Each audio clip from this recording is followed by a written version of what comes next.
Alright, ladies and gents, we're gonna be starting our live stream in 5, 4, 3, 2, and ladies and gents, we're gonna be starting our live stream in 5, 4, 3, 2, and wrong one. After days on Tito, welcome again to another episode of the wrong one. Your boy. After days on Tito, welcome again to another episode of the wrong one. Your boy. Amazing. I have to admit, I messed up on that. I messed up on that. I messed up on that. I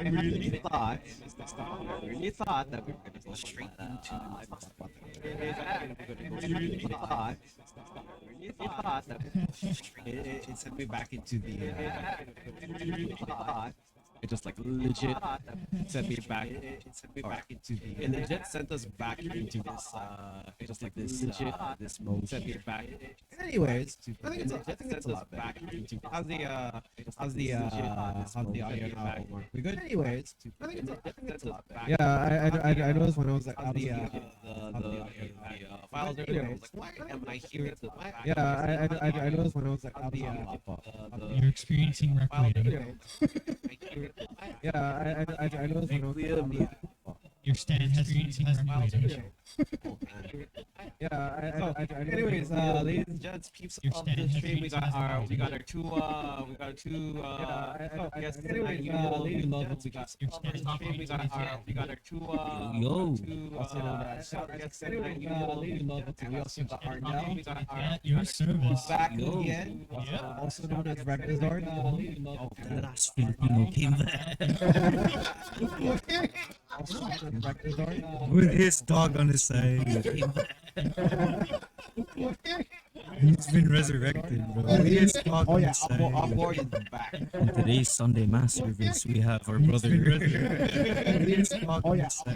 Board is back. In today's Sunday Mass service, we have our brother. You ever seen those? In today's Sunday Mass service, You get a grab bag of either. You get a grab bag of either. Yeah, I got a quote. What's the quote? If it don't work, it don't quote. Yeah, I got a quote. What's the quote? If it don't work. He over here looking for something. It don't work, it don't work, guys. He over here drop for something. It don't work, it don't work, guys. Oh my god. We're not It don't work, it don't work, guys. we're not gonna Sorry guys, we're not TV streamers. Not We're not It don't work, it don't work. we're not gonna You do the ocho. That's it. That's about it. It's not working, but you know. You do the ocho. That's it. That's about it. It's not working, but you know. You do the ocho. That's it. That's about it. It's not working, but you know. subscribe to my YouTube channel though. That's it. That's about it. It's free. Yeah, you don't need to worry about paying $5 my YouTube channel though. That's it. That's about it. You know, I still think if you guys are watching this on YouTube, welcome to the recap. For those of you guys that are on Twitch, welcome to the live. Welcome to the those of you guys that are on Twitch, welcome to between episode 20 and episode 21. Episode 21 last week kind of had a problem with the with audio. Episode 21, so I couldn't officially call it episode 21. Had a problem with the with audio. So this episode is technically episode 21. The expansion. Yeah. So this DLC. is, so anyone? Can you do something for me? The expansion. Yeah. Oh no. Anyone? Guys want to see that? No. 21. Can you do something for me? 21. He's not with the WWE. No. I don't know what it is. That's becoming like a really big meme now. Like Drake makes so many. I don't know what it is. That's becoming like a really big meme. Rich flex. Drake rich flex. I don't know what it's one song where Becoming like a really big meme. rich flex. It just gets to you because like you don't. I don't know what it's one. Drake does not sound like rich. I don't know what it is. It's catchy, right? Because it's rich flex. By Drake featuring. I don't know what it is. It's catchy, right? Because it's Rich Flex. Drake's going by Drake featuring. And then he says, "Can you do something for me?" Rich Flex. Can you go call the Drake for me 21? And then that's what he literally says. Like in that moment, like Rich Flex. How they, you know how like in those rap songs they usually spell on that's what he literally says. Like in that moment, like 21. You know how like in those rap songs they usually 21. That's what he literally says. Like in 21. Random sounds. I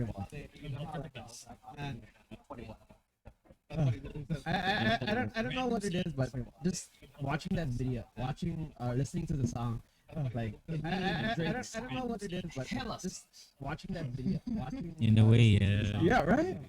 I like girls older than 21. Yeah. Please No, believe me. Yeah. Like if you don't believe I'm me, not a groomer. Yeah. if you don't believe me, go watch the TikTok video. If you don't believe me, go watch the TikTok video. If you don't believe me, go watch the TikTok video. Like pop off, like go watch the TikTok video. And then you see that one animation where Drake's all. You see that one animation. Speaking of which, the Yossi fight. Yeah. Oh, speaking of which, the Yossi fight. Hella long. Did y'all watch the entire card? Or did you guys watch the Yossi fight. I was watching just prior and also Izzy's fight. I Like, see. those two had a really good fight. I've been really busy putting up work. Like, those two had a really good fight. I've been really busy putting up work. I watched just the main card because I was I've been playing really the busy video putting up during the prelims. Watched not early prelims or prelims, so I can only watch the main card. It was a hell of a fucking main card. It was not early prelims or prelims, so I can only. For me, one of my favorite fights was the 48. It was a Chandler fight. My goodness. Oh, that fight. When round one started, I just wanted to pop his head off.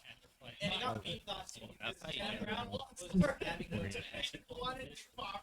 I was like that. That last part though, like when he got caught in the corner of the when he got I'm in the corner of the cage, he just went last part though, like when he got the moment he dropped his heart, his hand, he was there ready to like two clean right hooks, and then out of nowhere he goes for the cross left hook ready to knock him out, and I was like, yeah, this guy was on the cross left with this one, knocked him out, and I was like, yeah, this guy was on the What made the difference was the Corey is a better knocked defensive him out, boxer. and I was like. And then when Chandler was tired, like when he caught it open, he choked him out. Corey is ended the round like that. It's crazy. And that first one was the most fucking open, he choked him out. It was action packed out though. Again, if you saw that fight, like it was. I think there's this boxing toy game called Rock'em Sock'em. Oh yeah, Sock'em Bopper. There, it's exactly that. That was literally round one. Remember that? Sock'em Bopper? Oh, yeah. Yeah. The inflatable glove. I only remember this because like If you watch Nickelodeon or you watch I only remember this because you hear the Sock'em Bopper, more fun than a fellow fight. blow up, put your hands inside, get ready to roll. Oh, it was get ready to have blow up, put your hands inside, get ready to roll. It's like Sock'em Bopper. I don't know what it is, man. I was like, Sock'em Bopper. At least it's safe I don't know what it is, man. Chandler and Corey. That was just straight up.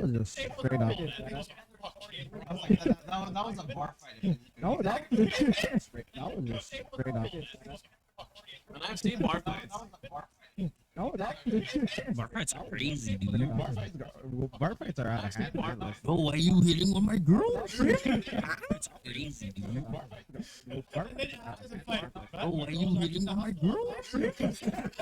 No. I wanna see the family reunion tomorrow. No. Shit, I didn't know you were my cousin. I was like, so, there was a. Shit, I didn't know you were my cousin. I watched recently. So, I forgot the name. There was a. Shit, I didn't know you were my cousin. Watch recently. So, I forgot the name. There was a. Shit, I didn't know you were my cousin. Kindergarten class. And I was like, How the hell do you compare a kindergarten classroom and a bar? And so he goes on to say this. I was like, How the well, hell do you you compare see, a kindergarten classroom and a bar? And so he goes you have a bunch of people who are not properly potty trained. You see, right? You have people who are not. You have two guys on the corner fight. They're fist fighting. And then you have two other girls on the other side arguing about. And then you have who looks better. Two other girls on the other side. And you have some other dude crying on the other side for no reason whatsoever. And then you have that one guy that likes to sleep. I I was like, you have that one guy that likes to sleep. I was like, that's pretty smart. I was like, you have that one guy that Funny likes too, to because sleep. in terms of intention, it's the place where pretty smart. emotions can go Like, wild. You know? Both places allow you to do that. Because in terms I of think I remember. intention, It was it's a Jim place where Gaffity's. emotions can go Ah, wild. yeah. Oh my god, I love Both Jim places Gaffidy. allow you to do that. I think I remember. It was Jim Gaffity's.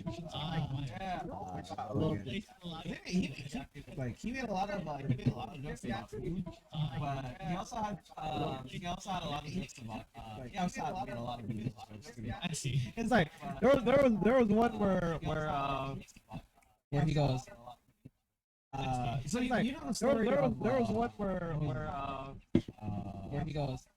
Abraham. Yeah, right? about like, the sheep there was sacrifice, right? one- Yeah. So he has a wife, and her name is Abraham. Yeah, And about the so, sheep sacrifice, right? yeah. So Abraham being the son of God, and all these rules, right? Yeah. And so like sometimes he'll come late into the night, right? And so Sarah would be there waiting for him, and she's like, so sometimes he'll come late into the night. He's like, yeah, I was just thinking about the word. And so he made this joke and said, well, then, if God, and so he made this joke and said, if you love God so much, you would you would work this late into the night. If you love God so much, you would. If God told you to jump off a cliff, would you do it? Work this late, yeah. It's like if God told you to sacrifice your son, would you do it? It's like it's like if God told you to sacrifice your son.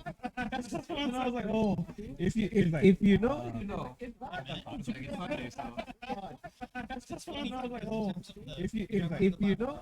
Consulted and then some conveniently, in terms of plot reasons, and angels popped out. Yo, instead of like killing your son and all that stuff, conveniently, and you can get a sheep and say, here you go, it's the next best thing to prove his loyalty to the Lord. Bible lore so funny and weird sometimes. It's the next best thing to prove his loyalty to the Lord. For quite some time. There's a lot of There's a lot of interesting stories in the world. there's a lot of It's woven about. I didn't know. There's a lot of And during the Old Testament, I didn't know. There's There's a lot of and during the Old Testament, I didn't know. It's funny too because the entire Bible centered around a certain location, Israel and any neighboring countries around it. But for a Bible that is meant for everyone, it's Israel and any neighboring countries. it really But is. for a Bible that It really gets you. is meant for everyone, it's Israel and any Do you know my name came from the Bible? But for a Jeter, right? Like Jeffrey. Do you know my name? Which is kind of crazy. I keep getting that wrong. I say Jeter. No, because actually I'm not the only Jeter here. There's actually Jeter back. So a lot of people mistaken me. Actually, I'm not the only Jeter here. I know that Jeter back. So a lot of people. Well, you can pronounce the J as a G because his own it's actually a J, but they pronounce it as a G. A lot of people. Well, you can pronounce the J. That's why like people can his own it's actually oh just call me Jet or Chowder. You know, that's the easiest way, I guess. It's actually oh just call me Jet. Well, like with my aunts, they have that. That's the easiest way. Filipino accent. So it's like call me Jeter. My aunts, they have like oh shit, are you mad? You know, so it's like call me Jeter. My name was also Are you mad? You know, Jeter. my name was also so Simon was one of the 13. Guitar. Which I get confused something because there's Peter and then there's Simon here. 13. Right. Like, wait. Which I get confused something because there's Peter. Which one is Simon? Right.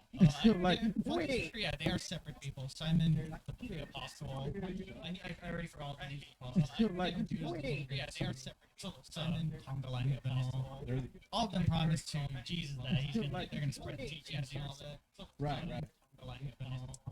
All of them promised to Jesus that they're gonna spread the teachings. It's like, and what's crazy is that all of them that's like the Bible's a compendium of multiple stories too, and there's different people that not participate, but that put it all together throughout the thousands of years of iterations, and then things happen here and there, and then boom, you have multiple subspecies of Christianity. Oh, And yeah. when I mean multiple, I mean like 10 other things happen here and there, and then I was like, there's a subdivision within the subdivision. exactly. Oh, yeah. And when I mean multiple, I mean like 10 other things happen Uh, here and there. So I was like, there's a subdivision. Yeah. Oh, that cult When I mean following. multiple, I was like, there's a subdivision. Yeah. Cult. Oh, that cult I mean following. uh, I was like, there's a cult following per se. Oh, that. Zealot. A lot of people are just zealots on that. They zealously follow the Bible in their own way. Zealot. A lot of people are just zealots on that. They spread from there. Martin Luther, one of the most famous monks that started the schism, the Great Schism, said best, eventually people will start having their own ideals of Christianity. Give it time, and eventually we'll have more than one Christianity sect. Ideals. My favorite, Give it time. my favorite one so far has got to be the King Henry. Like the one that followed right My after, favorite. because King Henry wanted to So far has the got to be very the one that followed right after. There's a joke in there somewhere. Yes, I will. I will out-reform the reformers. Yes, I will. I will out-reform. I mean, In King Henry the Eighth's time, like he was so bent on following teachings of hope, like he was so committed, right? I see. And then after a while, like when things didn't go his way, after being faithful to the Pope for so while, he started to lose his interest in the Pope. So he started to, right? So that's how his Bible his interpretation. That's how his interpretation of the Bible came to be. on top of the fact that His interpretation. That's how his interpretation of the Bible came to be. Oh, I'm telling you, man. Like after I watched the Bible came, after I watched that musical, The Six. I'm telling you, I was like, I want to know more about King Henry. And King I Henry watched if you look at King Henry Six, King Henry, I was like, I want to know more about King Henry. I watched And then when he became king, that killed his wives right along, and then they were became a fan of when he had two, right? When he Yeah. No, the funny thing is like most people thought that he beheaded all his wives. Yeah. But they call it the actual statement he beheaded all his wives. Yeah. But they call it divorce. The actual statement divorce. beheaded, survived. The actual Whoever came up with the six beheaded, absolute news Imagine like being there, like where's my super beheaded. Yeah, talk about losing. absolute. Why did I cheat on me? Imagine like being be gone. No, because because the thing was like, Why did I cheat on me? Be gone. he was like, Why did I cheat on and it me? wasn't until his third Be wife, gone. he was Jane that he did get a. Why did I cheat on me?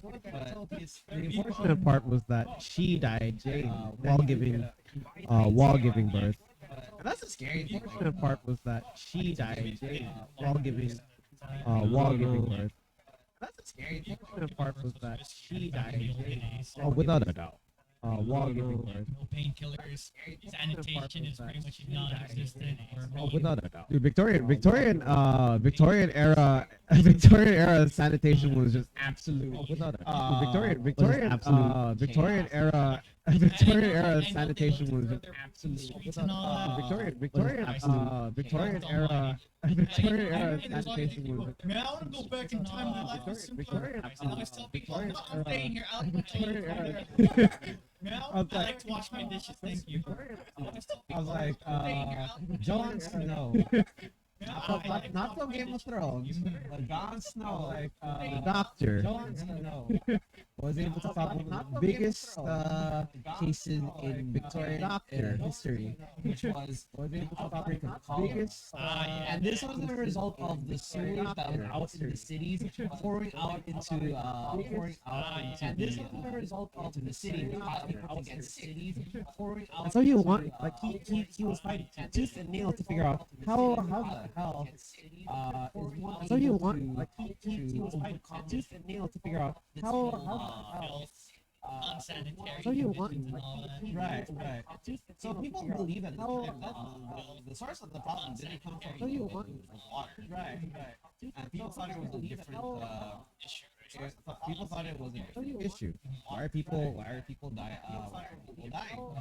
And so people thought he discovered that there was a problem with two the water being run. he discovered that there was a problem with two From the sewer, the water it just went into their main water system. So people were basically ingesting poop water. It just went I don't know. into their It's just Damn, now I'm not gonna eat tonight. That's why, like back in the olden it's days, they just- prefer Damn, ale now I'm over gonna water. eat tonight. And like even fruits too, like they rather cook fruits than eat it raw. It's not Damn, now I'm sanitary. gonna eat no, it's not. Yeah. Wait, that I say you're cooked. What the fuck? Because they're cheating. They're quote unquote water. Wait, that I say Bro, you're they're cooked. cheating.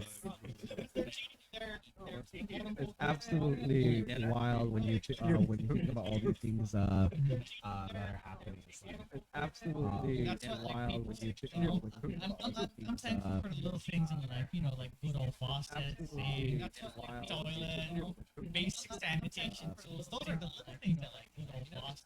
I always think about back then, like, man, if I got like a big, I'll probably use this arm. Those are the you know. I always think about back then, man, if I got like a big, I'll Oh, probably use this we have some audio feedback. You know. Thanks again, Mark. We have some what was happening. This on YouTube's end or like Thanks again, or the YouTube's peeps. We're on This on YouTube's end or like how's the audio so far? YouTube's peeps. We're on how's the audio so far? How's the audio so far? So here, like the stream is open there. So how's the audio? I am gonna try. Oh, like, the stream is open there. You know why? So that's why. I know why now. What happened? Are you doing ASMR right now? Oh no, I thought they were audio testing, so I was like, you know. No. Okay, much better. Okay. All right. We up. Yeah, we up now. Oh man. Oh man. Oh man.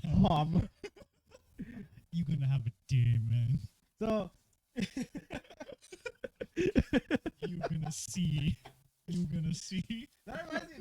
you the story of when me and Arnell did the 5K run last month Mhm. down at Beach Road, Yeah. and we got a we got a chance to run with Frank the Crank Mhm. on this run. Yep. It was an honor to it was fun to run with Frank. Yeah. 'Cause for me, like when I talked to him during the trek, he was really insightful. I enjoyed hearing some of his stories of how he does His how trainings, right? yeah, his trainings. It's like Mhm. it's inspirational and Mhm. like um you learn that a lot of there are a lot of things that you think that are impossible that you can actually do. Mhm. So through the run though, Yeah. like so me and Arnaud were like we were really curious because you know how we tend to say one and now a lot. Like we had this habit of like mentioning one and now multiple a consecutive number of times Yep. when we were doing the podcast. Mhm. And part of the reason why we say one and now is because of this dude whose name is Vanderlei Silva, Vanderlei Silva. former UFC middleweight, You know the Vanderlei? axe murderer. Oh man. Oh man. No, like who knew? Like he just happened to have like, you know, not the best English, but man, it got memed on to death. it's like I don't like you and I'm not gonna like you. I don't like you and I don't gonna like you. you gonna see, man. So the reason why I You brought gonna see. the reason why I brought this up is the reason why I brought this up is because when we were talking to Frank, I was really curious, and because he was on the Ultimate Fighter. So Yeah.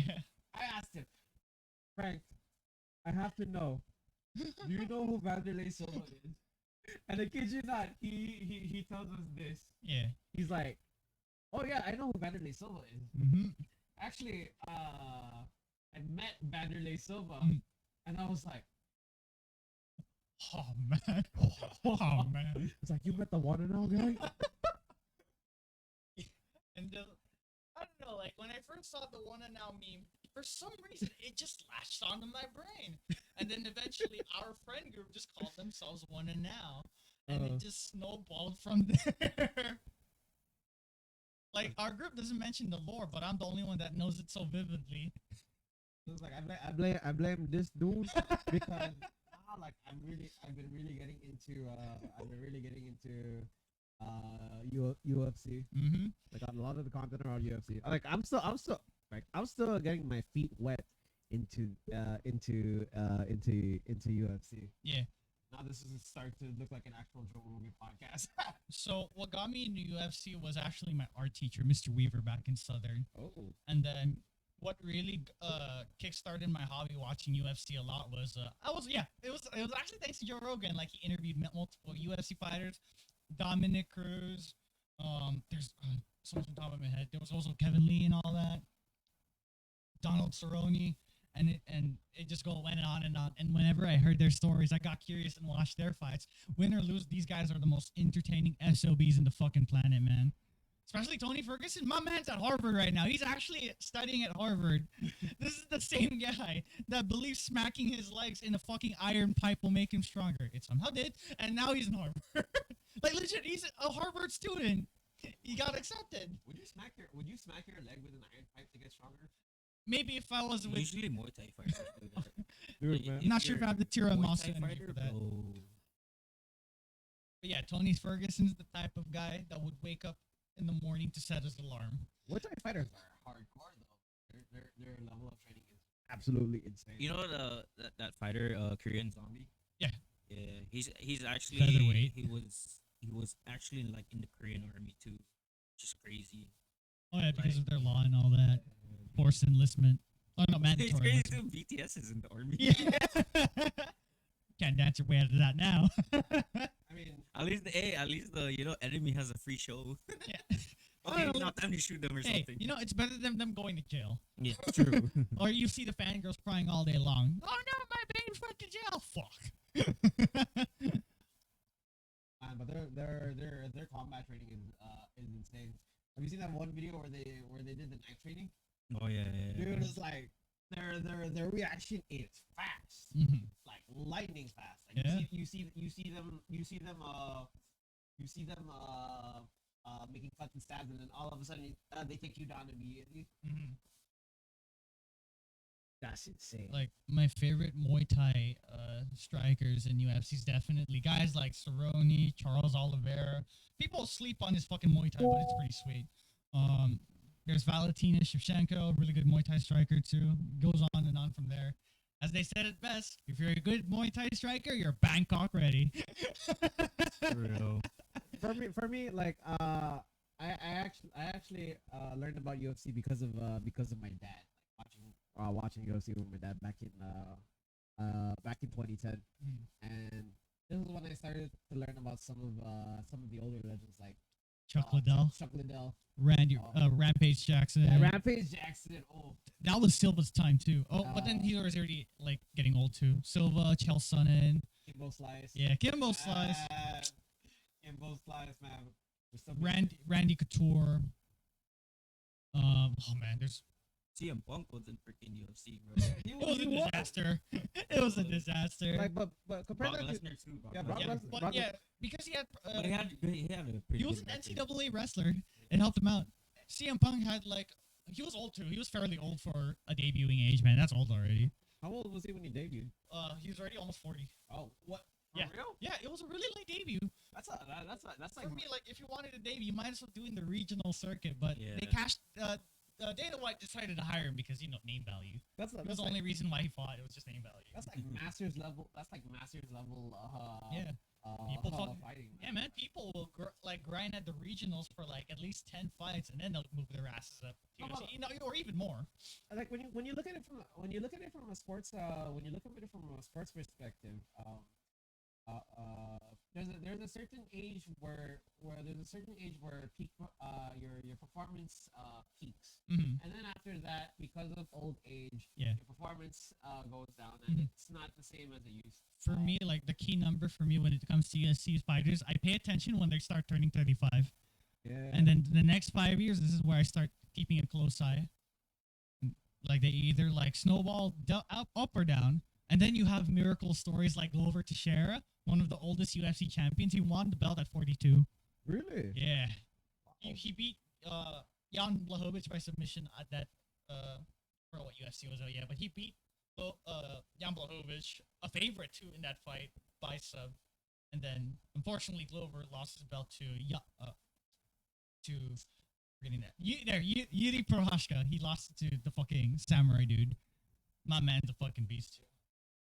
Fucking elbowed his ass. So he elbowed fucking Dominic Reyes. And that guy had like a cracked skull after that fight. Dude, that's far. Oh, And that was the light heavyweight division alone. that's hella insane. At the moment, the most packed division is lightweight and bantamweight, and then featherweight too. Those are like the three stacked divisions at the moment for men's division at Okay, least. what's the difference between lightweight and bantamweight? Bantamweight's 135, Yeah, 135. That's Yeah. and then lightweight's 155. Featherweight is 145. Huh. Like for me, Jet and I are 170, so we should be welterweight. And then 180s, sorry, not 180. 185 is middleweight. Oh, so I'm middleweight. Yeah, and then 210 cap is light heavyweight, and then 245 is heavyweight. Ah, If you want to like get rid of your fats and organs, welcome to the flyweight division. 125. Say goodbye to Dude, your but organs. watching the heavyweight fight so scary, bro. Those guys are tall, bro. Like, bro, Crazy. like if you're fighting Derek Lewis, you better say goodbye to I your think- family. I think John Jones is in. Oh, yeah, he's moving to heavyweight. He was light heavyweight though, but he's moving. Dude, to that guy heavyweight. too, man. Like, Fucking, he had 14 title defenses, dude. People, he's goated, man. crazy. For me, he's a GOAT, but a lot of people don't like him as a GOAT because of his previous criminal offenses and what you call it. And he got tested positive for drugs, unfortunately. Aye. The drugs that gets to you. Yeah, man. but yeah, low-key, my heart's he's still GOAT. But yeah, my goodness, man, like, and the heavier divisions, please, no, I don't want to be in there. Oh, like I know weight is proportional to your height. So Mhm. technically, the taller you are, the more weight that you will Amass. you will amass. Yeah. So I like, think that's that 1 7 footer Strove or something. Like Yeah. Oh yeah, Steven Struve. Yeah, Steven Struve. Dude. He was did you say 7 foot? Yeah, he's yeah, he 7 was a foot. 7 footer. 7 footer. I believe he was Because a like light heavyweight. so usually like me and my friends would play UFC and then I'll use that guy because he has long reach. oh yeah, But Reach what Event. if my homie uses John Jones? I'm dead. Because that guy's kicks are deadly, dude. Like he'll spam like hitting my thighs and Mhm. like Light crack kicks up and all over, that? Yeah. I don't know what it is. Like, I realized like after taking kickboxing classes, like my thighs are the most sensitive parts like of my body. So if I get one good kick in, I'm probably gonna be wobbling like Just know that this is the fat, so it will like protect you in a way. But if they have that good kick, oh, no, I was like, well, yeah, it's like I don't know why. It's the sides of my hamstrings where it kicks in, right? Because like I don't have as much fat around here, but like when they kick, like I feel it. Like I'm like I got kicked one time here during a training session. I was like I was kind of like moving kind of a little bit wobbly after that. And, my partner was like, "Bro, you okay?" I was like, "Yeah, I'm okay." Here I am, like it was rough. Yeah. I was like, I learned what I can and I cannot do, and I'm like, I'm trying to, I'm trying to protect my hamstrings because if they get messed up, then I can't run. Which means if I can't run, then I break my streak. Yeah. If I break my streak, I feel bad. I think what you can do is try and search up how do you say it?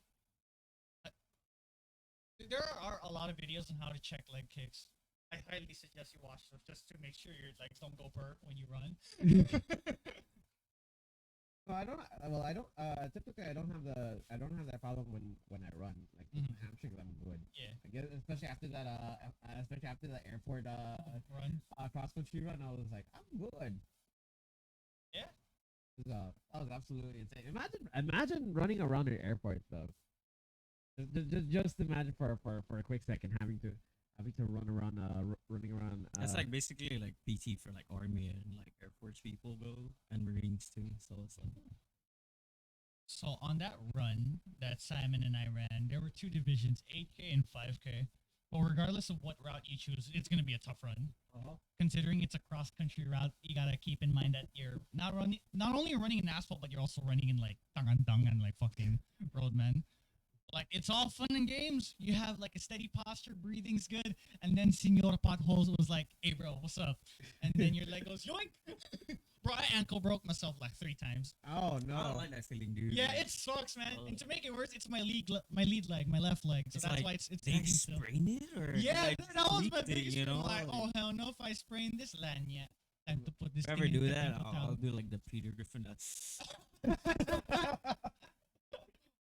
But luckily, my adrenaline suppressed the pain, so I managed to finish the whole thing easily. Like you went berserk mode. A second there, you're like, what's pain? Exactly, because okay, no pain, no gain, so bro. what was funny about the 5K division was it was like the biggest chicken brain ever. So in that race, it was a smaller batch too because a good majority of the participants, at least 45, right, 45 peeps, they joined 40 people. They joined the 8K division, while I joined the 5K division because there are still things within the 5K stuff division where I still need to work on. So I decided to practice there more. I took the run. And then there were there was the high school students. They're from Agape Christian School, and these kids are notorious for being speed hyenas. So they did their thing. They were leading the pack, and we followed along. After the first left turn, we went straight down the asphalt road, and then there were 2 turns, the left and the right turn. In the instructions said we had to go left, but think about it for a moment. When you're running a race, sometimes you forget the instructions. Again, this is you're human. It's understandable, and you just follow the pack. You follow the lead people because you assume Yeah, that because okay, so before a race starts, you're given instructions, and the people organizing the race will give you the instructions, and the last thing they'll tell you is, "Do you understand my instructions?" And everyone said yes. So as we went forward through the race, the lead pack went the wrong way and went right. And this is where it started snowballing downward for a lot of peeps. So we made a right turn, and then there was our first wrong turn. We accidentally entered the ARF base. It was a wrong turn, so we head back. Then we went inside the Tongan route, and then it was the wrong turn because we saw the fucking finish line. I know we made another wrong turn, but it's kind of vague where I went or where we went. So after that, I think it was Robin. Robin was like, guys, this is the wrong way. Go this way. And then he pointed us to where exactly it was. He reminded. Luckily, we had a biker that was also chaperoning the pack too. So he managed to finally lead us to the proper way, which was indicated by a spray painted arrow on the road. And this is where some of the peeps in the back kind of understood the mistake. So it was, again, we took responsibility for it and finished the race. But okay, so the reason why we made that mistake is because when you're running, do you guys look down when you run? No. Exactly. And there were no cones at that turnaround point. So we kind of chicken brain, and we ended up following the lead runner, then remembering the instructions we were told. Because the arrows were on our feet. It was on the road. So that's why we missed it. And then when we looked down, we saw the arrows like, oh, so that's where we're supposed to go.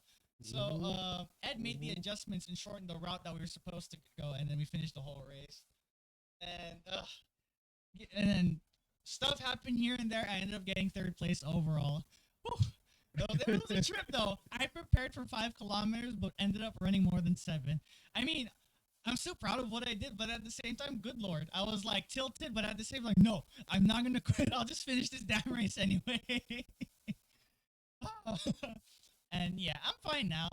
My legs are aching, but I'm fine. Yeah. Post recovery run, like I did one earlier this morning, and I was like, oh, I can still feel the burn from yesterday, man. It's like, it's okay. I hired a nurse. Her name is Katinko. She was only like 325. She's pretty easy to find. That was my nurse. Bro, I was like, applying Katinko on both legs and all that. I was like, oh, thanks. This is like the best feeling ever after on just like slapping on Katinko just for your muscles to finally cool. If you guys are wondering what Katinko is basically the Filipino version of Icy Hot. Yeah. My goodness. That thing hits the spot, especially after after all the hard days of work that you do, whether it's like running and other exercise stuff. Goes a long way. But yeah, Simon and I are both recovering just fine. Yeah. Until we do the turkey trot. By the way, if you guys are interested in doing the turkey trot, that's gonna be next in the next 2 weeks. So 2 weeks before climbing Tapo Chao. Oh boy. Yeah. So the starting point is going to be at so the starting point for the turkey trot is going to be down at Lower Base, and then they're gonna run into Capitol Hill. So you're gonna take the road that's going up to Capitol Hill. Then you're gonna take the first right turn, and then you're gonna take a nice walk up, nice run up Mount Tapochao. So we'll just put asterisk on the nice part. I am so sorry if you guys end up feeling the pain the next morning. We are so sorry. I'm gonna say it's pretty much gonna be an uphill battle. Through. Uphill runs are the best though. Oh yeah, if you want a condition, that's the way to go. Because I used to like do that when I lived in New Hill, and like I would try to sprint up that hill, dude. Oh, yeah, man. And I really like progressed, like going to like the old Whispering Palm School. I was like, and the bus stop there. Yeah, oh, okay, yeah. Oh, that's a far route. And you're a basketball player too, so you got to get that burst energy, like your explosive energy into. My goodness. But man, like your hills look hills look innocent on paper, but once you start climbing one, you'll feel the strain in your you'll heart, feel- man. yeah, you'll Oh, feel- without a doubt, without a doubt. Like you look at it, like, this hill doesn't look bad. You run, then your heartbeat goes. Yeah. So I've learned like some tips you wanna do before actually getting into runs, because runs are cardio based. So you are gonna breathe a lot, and your heartbeat is going to Rave. yeah, it's gonna go. It's gonna rave. It's gonna go on a rave. When that happens, do not drink any caffeine before your run, or eat a lot. Don't or do that. actually, yeah. Yeah, just have like a good light meal, you know. Yeah. But I mean, if you're doing a 5K, then yeah, you can do a light meal, Mhm. but like you don't wanna eat like you don't wanna eat like, A fiesta. yeah. I was like, or what they call smorgasbord. Uh-huh. That's a weird word, smorgasbord. But yeah, you don't want to eat generally you do not want to eat a lot before you run, Mhm. because one, cramps are absolutely unforgivable, Yeah.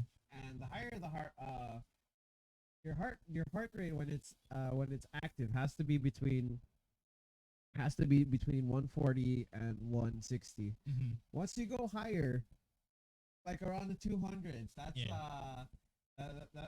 that's when you know you should be considering your life choices, like Mhm. literally. Yeah. Like I remember too, in that run on Saturday, my watch was like beeping. It's like, hey bro, if I slow down, my head's like, no, I will finish this. I'm better. I'm strong. I'm stronger than this. You're like, that one scene for the boys is like, I'm smarter, faster, Better. I'm better. Dude, I actually have not seen the boys yet. I've always wanted to. I've actually always wanted to watch the boys, It's a really good series though. but I'm too broke for Amazon Prime. Understandable. Yeah. Because like especially since money's kind of tight these days, you gotta like it's because like I have friends that have multiple freaking accounts for different streaming services, because like some shows cannot be shown anywhere else, so they gotta like choose where to go. So that's why a lot of people just tend to pirate their stuff these days. Or that can all be alleviated with a VPN. Like, like You're gonna see in the next live stream, all of us are wearing like what, a VPN shirt or something. it's like we got one for Surfshark VPN, Nord NordVPN, and then some other Tunnel Bear. Yeah, Tunnel Bear. Oh, dude, I forgot about Tunnel Bear. That's Choco Taco's sponsor. That's Linux. That Linux is VPN choice. Tunnel Bear. I have not heard from Tunnel Bear in a long Like I time. can imagine our future. Our Baka Denetsu shirt, all of the sponsorships are like slapped in everywhere, man. Oh, we're we're gonna be walking advertisements at this point. Soon. Give it The, time. la- Give it time. the last thing I want to do is was it get sponsored by Raid Shadowland. As a man who plays a lot of gadget games, no, I was viewers, don't get it. almost Don't get tempted. an addiction. Was almost tempted to play. I was almost tempted to play Raid Shadow Legends. Leg- I was almost tempted to play Raid Shadow Legends, Mm. but I'm like, my relationship with Epic 7 has gotten me hooked onto the game. Actually, to be fair, like with all the work that I've been doing over the past few days, I forgot what it's like to sit down and watch or play a game. Like, it's hard. Mm-hmm. It's I- like, I know- like when you go back, am I still good at this? Yeah. Yeah, I always have the thing that runs in the back of my. Cause like, dude, I've been playing a lot of Warframe, and then like, Mhm. I hopped on Fortnite. I'm like, fuck, my aim is trash. I was like, oh, it's gonna take a while. Yeah, I feel like if I get back into Fortnite, man, my motor skills are gonna be But absolutely. shout out to bad. AimLab. It's like Aimbot. aimbot. AimLab though. Like, why are AimLab. you shouting out to aimbot? For me, AimLab helps. For me, I play a lot of RPGs, and it's especially if it's like those turn-based ones. Because what I do is I play gacha games, and my emulator allows me to play 4 different games at once because my computer has the resources to split it. After those gacha games, I decided to play my RPGs, like the ones I don't touch in a while, because I farm way too hard in those gacha games, at least 7 hours a day. And then when I play my other JRPGs, I'm like, okay, I have no clue what these things do, but I'll figure it out again. Like I already beat the game, and I was like, crap. How do these mechanics work again? It was sad too because I'm pretty sure you guys heard of this series, Persona.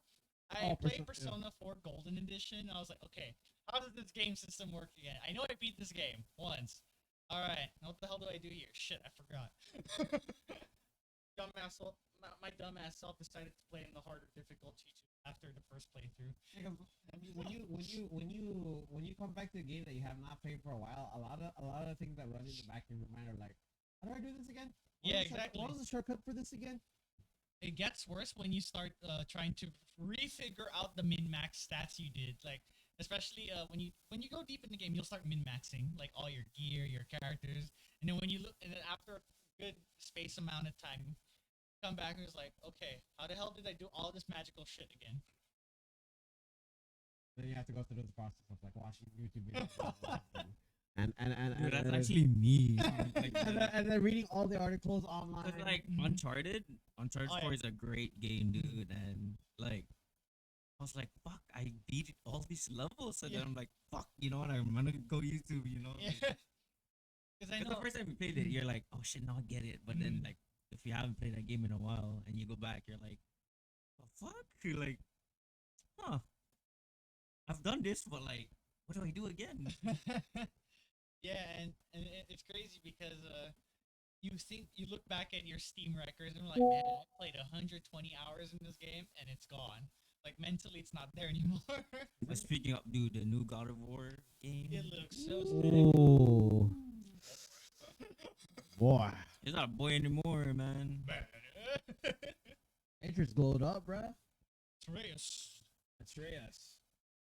My favorite line in God of War has gotta be when he goes, or when Atreus messes up in the beginning of the game. He's like, "I'm sorry, Dad," and then He's still annoying though. yeah. And Kratos goes, "Don't be sorry, be better." Yeah, that's a good I was message. like, "Yo, We have a good dad energy right here. oh already. man." It's like, yeah, that's Dad of the Year right there. Like that's the one thing I love about the new God of War is that Kratos is no longer the vengeful spirit that he once was. Ever since like he resolved his shit in Olympus and all that, he ended up trying to make a better life for himself. And when he had his son, everything just changed for him because he didn't want to repeat the same mistakes he did in the prior games.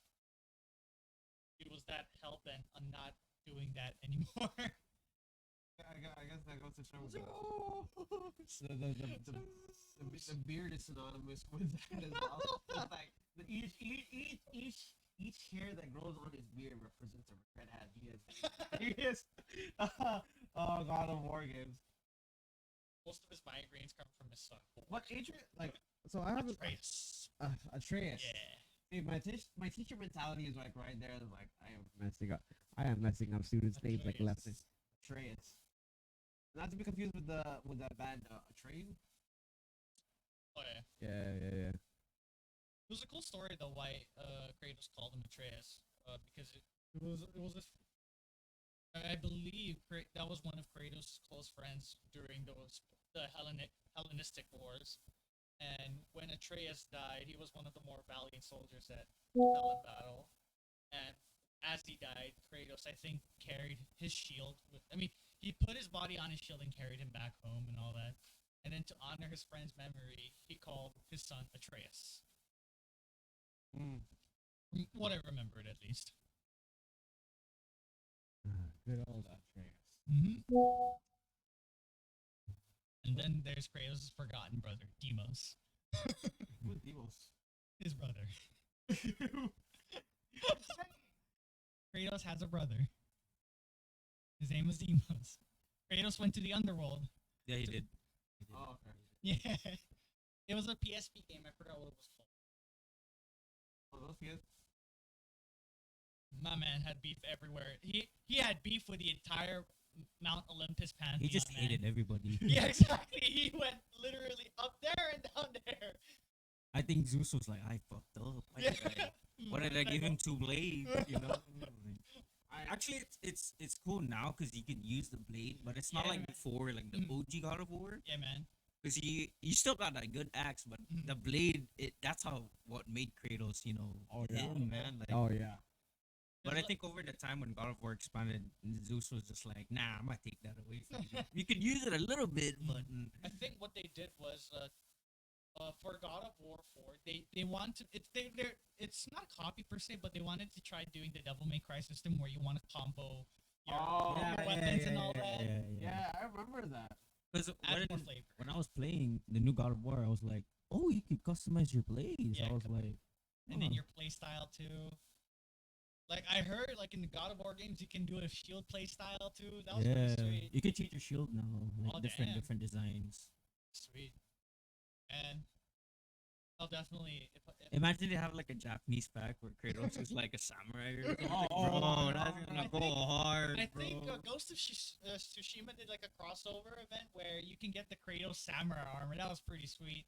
Like the main character has like a full white samurai armor, but it has like the Kratos highlights and all that. That was pretty sweet. Yeah, Ghost of Tsushima. Oh man. I was That game had a good storyline too. Yeah, Oh, with that, fighting the Mongolians. dude, pushing him the back. the bosses were just as insane, man. Yeah. But you know what's funny? In terms of lore, like the actual lore, the Mongolians are pretty unlucky trying to invade Japan. Every time they tried, the storm god right in and was like, nice try. Whoosh. Drowned their entire fucking fleet, and then they failed. Go back. Like every time they tried to push, they didn't manage to touch Japan. They pushed, but then the weather turned against them, and then their entire invasion failed. It was a big F in the chat for them. But the Mongolians were like one of the expansive nations during its time, especially during Japan's period of isolation. Mm-hmm. Oh, that was insane. Like it's crazy too because like if you look at like the ancient Mongolians like from a glimpse, I'm like, oh, these guys look like normal goat farmer or like herd farmers, you know. And next thing you know, man, like you'll see these dudes with like 2 swords and they're conquering the entire prairie, man. These guys Dude, but conquered looking at China. Mongolian history, dude, like these guys could kill you while riding horse with the 2 swords, bro. Yeah, man. Like, Yeah, man. They- imagine fighting them like, is that 2 swords? Like, I- what is he gonna do? Is he gonna jump off or? I think they went as far as Turkey. I have to verify for that, but they went far. Oh yeah, like Genghis Khan's DNA was known to be found in many many different Ancestry. yes. So who knows? You might have Mongolian DNA deep inside you, and you probably didn't know. But you might be a descendant of Genghis Khan. Yeah, man. Maybe. Genghis Khan was a pretty strong leader, sure. He was pretty kind, and especially if you have a different religion, he's cool with it. What he wanted with his empires was to be as diverse as possible, so he can get the most benefit. Not bad, and just went ham, man. Get as much real estate as possible. Wanted to get the world for himself too. Eventually, he died. And then his son took over, but then they ended up splitting it to 4 continents, and then it just like became chicken brain from here. You know what I missed though? Hmm. When Spike TV had this series called Deadliest Warrior. Yeah. Oh yeah. Yeah, That's right, the right. best, I remember yeah. that. Now Deadliest Warrior was one of my favorite things to watch. And also Forge Kings, Yeah. where they forge like weapons, bro. Man, when they did the whole spiel for Deadliest Warrior, I love how they went in depth. With I love the Mafia edition though. the Like Mafia Al versus the Capone, Yakuza, bro. bro. It was really cool because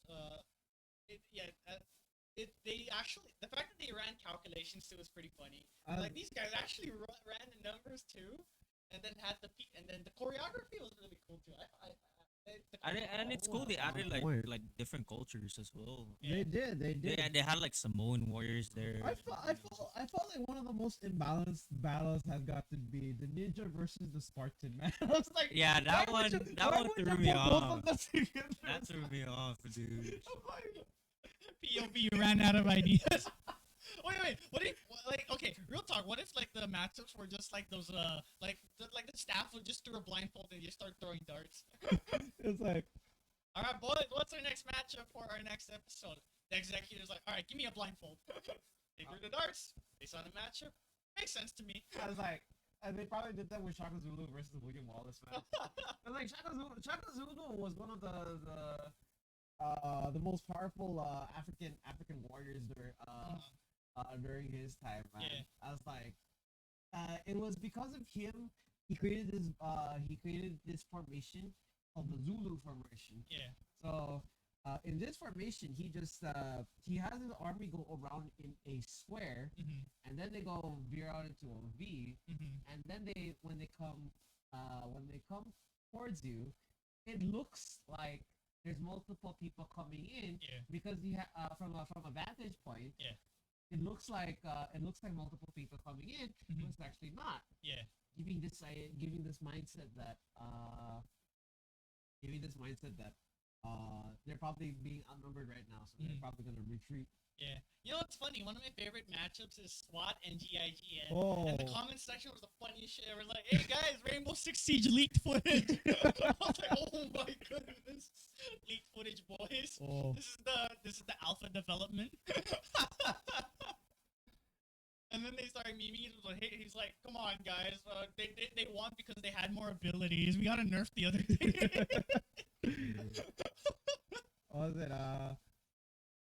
Man, the for me, I gotta say how do I say this? Like the match where I thought felt so wrong, Sun Tzu versus Vlad the Impaler, man. That was- Yeah. That matchup was it was an Yeah. interesting matchup though, because you had the author of The Art of War Mhm. versus one of the most notorious Serial killers. yeah. They have a fetish, but we will not shame him. I mean, the thing was like Vlad the Impaler had one of the sharpest swords in history that Mhm. was able to slice through big skin, and they did it they did replica, right? yeah they did a replica of a hanging pig, and I kid you not, the guy swung the sword at full force. Mhm. It chopped the pig in half. Mm-hmm. That's how sharp his sword was. I'm trying to remember that matchup. How did it go? So basically, in the simulation, like both of them were trying to distance each other, Uh-huh. and then all of a sudden, when Sun Tzu comes in, he goes in for the attack. Uh-huh. For some reason, his hands get cut off. Yeah, his hands get cut off by Vlad the Impaler. Uh-huh. And then after that, like he puts him in a position where like he's helpless right now because he doesn't have his hands anymore. Mhm. So what does he do? Uh-huh. He was about to stab him, right? Uh-huh. And he was like grabs the freaking steak and does the classic Impaled. Vlad shish kebab style while he's Yeah. still alive. This was a classic Spike TV at its prime. Sure, later.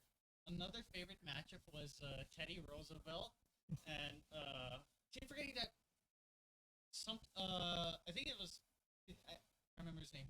He was the British commander. Something of Arabia. What's that shit? I'll search it up. It was a cool matchup. The founder of the 12-step program. Oh, yo. Is that my boy Snuggy? Oh, thank you so much again for the resub, man. How you doing? How's your game of ARAM? Shouts out to my boy Snuggy, man. He's doing one of my day ones. Glad to see you on the stream. There, Lawrence of Arabia. Hope you've been doing well, my guy. Welcome to the podcast. Yeah, so it was Teddy Roosevelt versus Lawrence of Arabia. Because one of my favorite fights too, because I love how it started up. It was literally a flexing contest. All right, boys, who had the better Gatling gun? Busted out the Gatling gun, and then they all went close quarters. I have to say, like, Teddy Roosevelt has got to be one of the fittest presidents out there, man. That guy rode a horse. Yeah. He was a rough rider. He was not the Spanish. He was really big into fitness. Mm-hmm. Like that's how he got the was it the 12-step program? Oh, 12-step program. Yeah. Which was a health initiative to live a better life. Teddy Roosevelt was hardcore, man. Like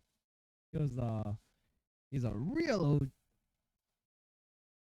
like without a doubt, like he's definitely set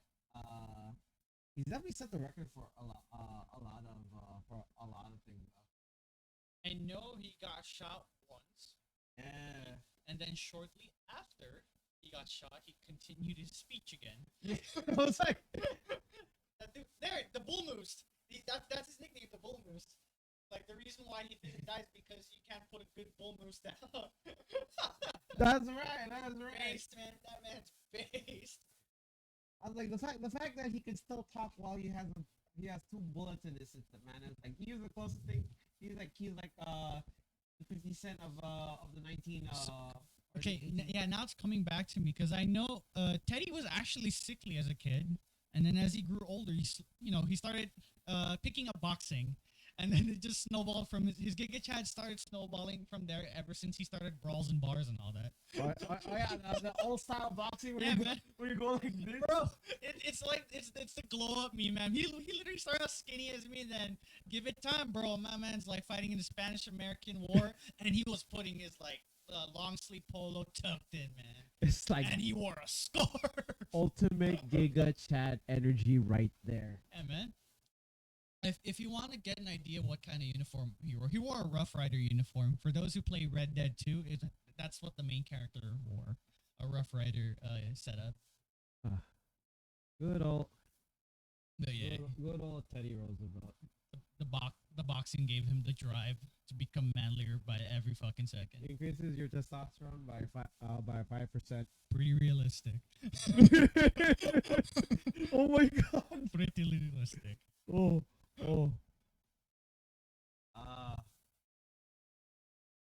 Like, I think this is a good time to take a quick break. We'll be back in a bit, guys. Don't touch that now. But until then, what's our question of the day? What's our question of the day? Everyone in chat, have you all been drinking water properly? Are you guys getting your 8 glasses? Does water expire? Actually, it does. No, I know it's kind of weird. We'll talk No, because like you go to the store, you see the expiration date, like, oh fuck. Yeah, I was like, chlorination. How the hell does water expire? I do like there's gonna be worms like later. Oh gosh, shit. That's what I was thinking too. Time to sue the company. Or what's your favorite water brand on island? Oh yeah. Sandasu, let's go. 150 for that big bottle, bro. Speaking of which, a good friend of mine is like one of my close friends is actually the daughter of the owner of the distributor. There's no their family way, owns the distributing rights to Sandasu. What the hell? It's our next sponsor. All right. He's gonna kick my ass if I say shit like that. We'll be back in a bit, guys. Don't touch that now. We'll be back soon.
Something Mary.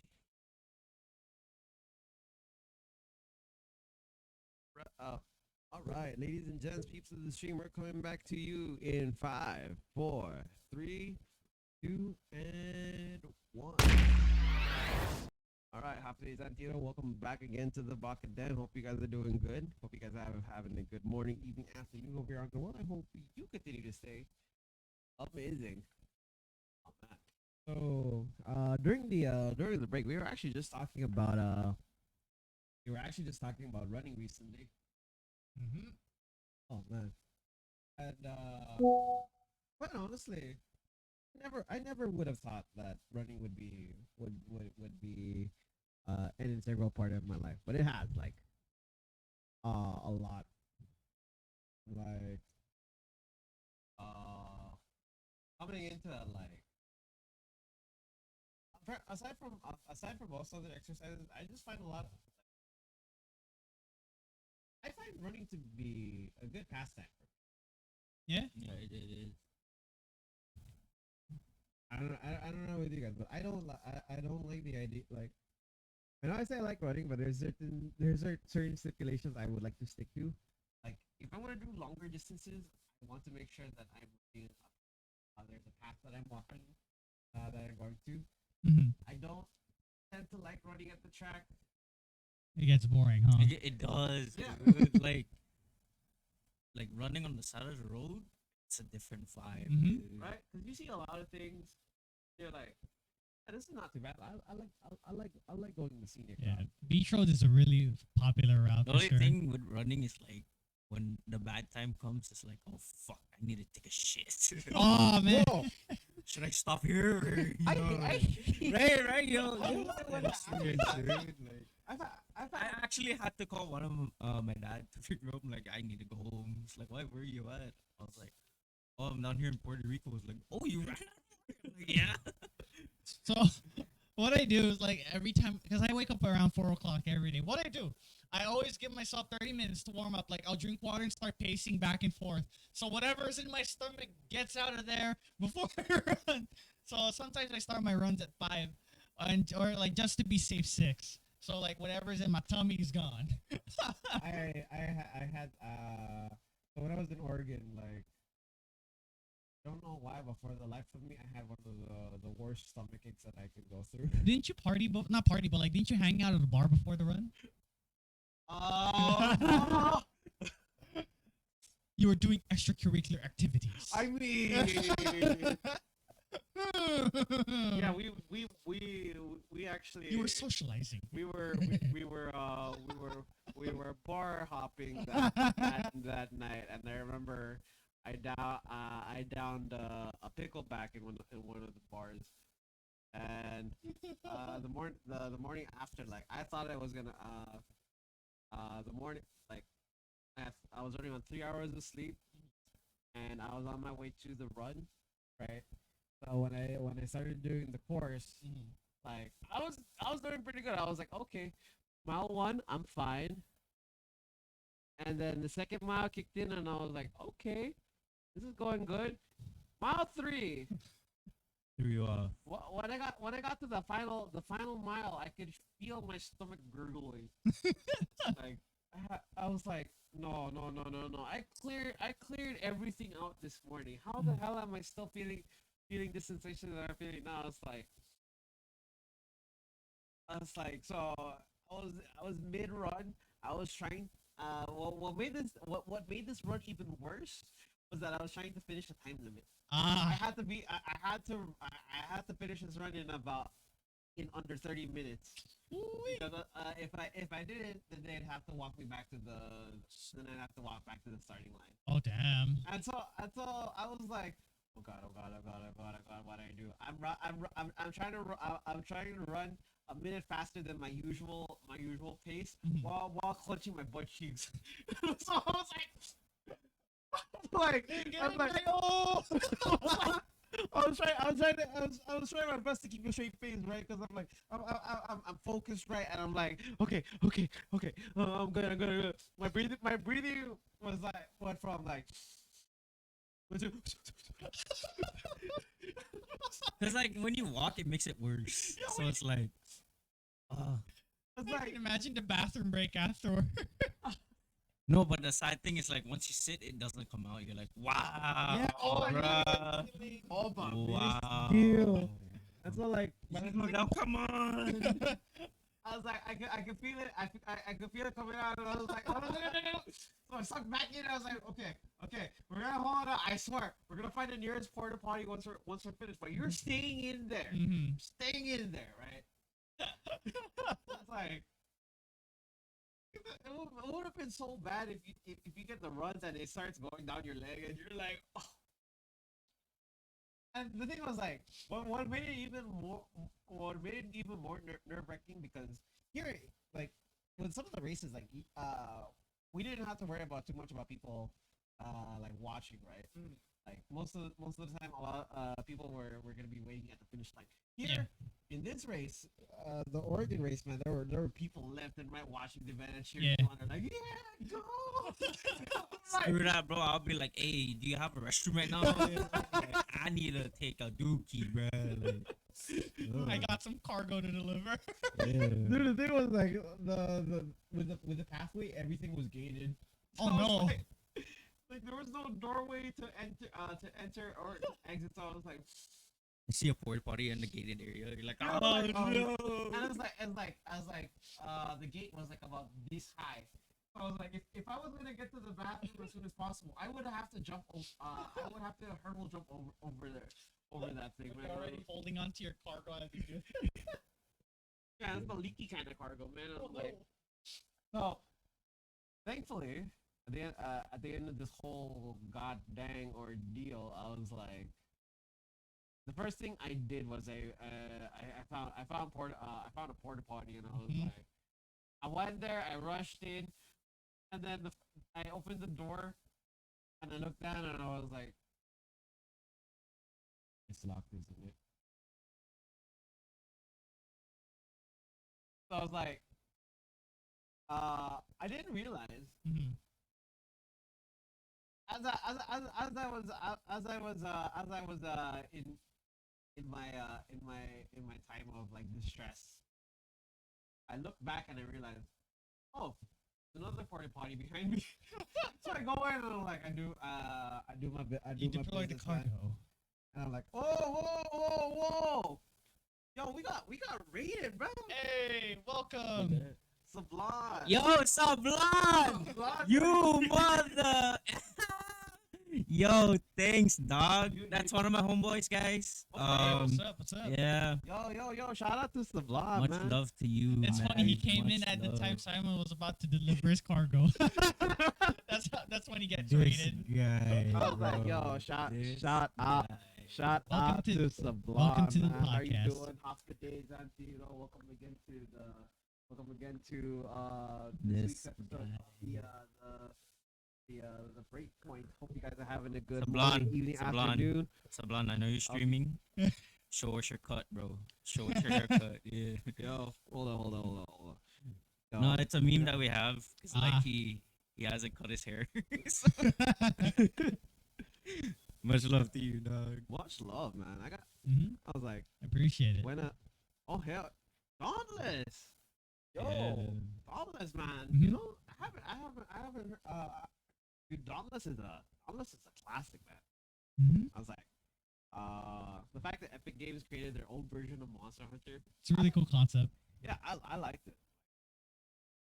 I think last time I played Monster Hunter Rise was around September or August with my friend, also called Arnell, one of my other friends, Ronico. Our comp was pretty solid. I was a longsword main. Arnell played hammer, and Ronico played heavy bowgun. Managed to keep, not heavy bowgun, sorry, light bowgun. Kept our hunts quick and clean. But I do want to say, I want to send a shout out also to Kron Kiwi, official Yaz, and Sublime, man, guys. Thank you, Yeah. thank Oh, you guys- yes. What's thank, up? thank you guys again for following the channel. Mhm. My name is Simon, also known as Baka. So every Sunday we do our podcast here. From seven to nine. We talk about anything and everything, personal stories, things we learned, and things that things that bring back memories. That's the Anything goes really, Exactly. if you will. We let the turbid flow of time. But yeah, guys, give a follow to Sablon, man. Go show us your haircut. Oh, dude. Yeah. And yes, you the man. That's the one I was talking about. Remember the Discord call? Like he was doing Russell Peters. Oh, Yeah, dude. he's actually from South Africa. the- Yeah, that's the so dude you're yeah, talking about? yeah. Oh, He's chill, dude. Yeah, dude, He was He's not. chill. The crazy thing was I got a call Yeah, at 4 in the morning At from 4 in the me, morning. and I was drunk. and I was about to leave my house at 4 in the morning to do a video shoot. And then Jack calls my phone and he's like, "Bro, I am so drunk right now, but I gotta tell you, man, I met this dude recently Yeah, on the I- Discord, man. on a Discord. It was like, I don't know. Like he said yeah you were able to pull off a The Russell Peters. Peters show, bro. Ooh, ooh, boy, that's it. That's insane. Actually, oh yeah. Uh, Oh no, one- not one- again. Here we go. Not again. one This- thing A lot of people last night, because we went to the boosted, and he busted this His thing out, balls and everyone's just like drunk and tripping out, like. Ooh, ooh. Look at Simon's shiny ball. He's I thought you were about to say balls. I was like, oh god. okay, just wait till he gets another one, then it's balls. oh. no, no, I don't have. Oh, okay. I thought he was gonna bust out a pair. That was 2 pairs of balls. Look at it. So glass. And then when you do it, it's like you take a good look at it, and it's like, oh, oh, illusion 100. Such sorcery. a lot of people ask me how the hell am I able to Play with a Fushigi ball. He's good with his fingers. Yo, can you Chalu in the hat show us the ocho one time? That's sublime, bro. I swear, bro. Oh no. Show us your cut G first. Oh, Don't he's on work, TikTok. bro. Yo, yeah. Truth be told, if you're probably wondering, yes, I am that guy. I do He's also known as the Dinosaur Man. actually the dinosaur costume. guy. Yeah, rest in peace. He's also the juggler. He retired. This man right here is known by many things. Indeed. It's like, honestly, I am the jack of all trades, but the master of none. But I still like to do them regardless. I don't know. I have a knack for like wanting. I have a knack for like wanting to learn new things, and so Yeah, it's a good mindset to have. Yeah. Because you never know that there will be new things to like as you learn different stuff. Dude, but like last night, dude, it was a good event. it was definitely a good event. Like I Oh, yeah. What is the synopsis of the whole event? Anyway? so Basically- Of the mixer. you wanna kick it off? Basically, it's about like becoming a, upcoming entrepreneur, and Mhm. also Yeah. as a content creator, Mhm. we met a lot of people like Bomb Trio, Yeah. Zori Talk. Shout out to you Oh, guys yeah, too shout out as to Zori well. Talk. So Shout out to man, and Trio. then me and Simon were actually gonna try to collab with Zori Talk and also Palm Trio, Oh, that's and we'll be in one of Palm Trio's videos too, Mhm. because we got interviewed, yeah, and I was drunk, so I don't know if I was saying some Yo, stuff they upload their correctly. stuff. I'm probably gonna watch y'all drunk on something. I mean, But last time was it was the best, man. we, It's al- good. we It also was a got good to, experience. we also got to meet Nettie C. Oh yeah, Nettie, yeah. Yeah. Shout out to her too, man. Man, I gotta tell you, like Jet was next to me when I was talking to her, and Simon started. I mean, I Nettie has good content, guys. She has follow really her on good TikTok content. too. I enjoy her being real, and the fact that like like if when you meet her in person, like she's really down to earth. She is. And as like when I met her for the first time, like I shit you not, I was like in this phase where I was like like, I did not know what to say. Like I'm a man of many words, mind you. But like at that one moment, I was just like my mind went Yeah, for a good moment. I was like, tends to happen too when you meet the people that you look up to. and so like like the moment I got to talk to her, like it was really insightful. And part of the reason why was because one of the things I asked her was like, what's one important thing you can do when you're starting out as a content creator? Collaborations do go a long way when it comes to making content. Yeah, like the guy from Zori Talk. You know, like it doesn't matter about likes or dislikes, bro. Just do you, man. Yeah, and I really do feel that uh that is even more important now uh than it ever was. And part of the reason why is because when you look at content creation, right, there's going to be moments where your videos hit, and a lot of other moments where your videos are going to miss. Mm-hmm. Not every video that you get is always going to be A home run. yeah, and sometimes you just have to go through it. Most like remember when I started making videos, I would only get like one review, 4 views, and like in those moments, like when you put a lot of effort into building up your own video, only to get like a very minimal number of likes, it kind of makes you question sometimes if you want to continue to if you want to continue to pursue this move Mhm. this moment. Yeah. Like content creation isn't for everyone, Oh yeah, for sure. but what I do feel is that um as if like what Cook said and Nettie, like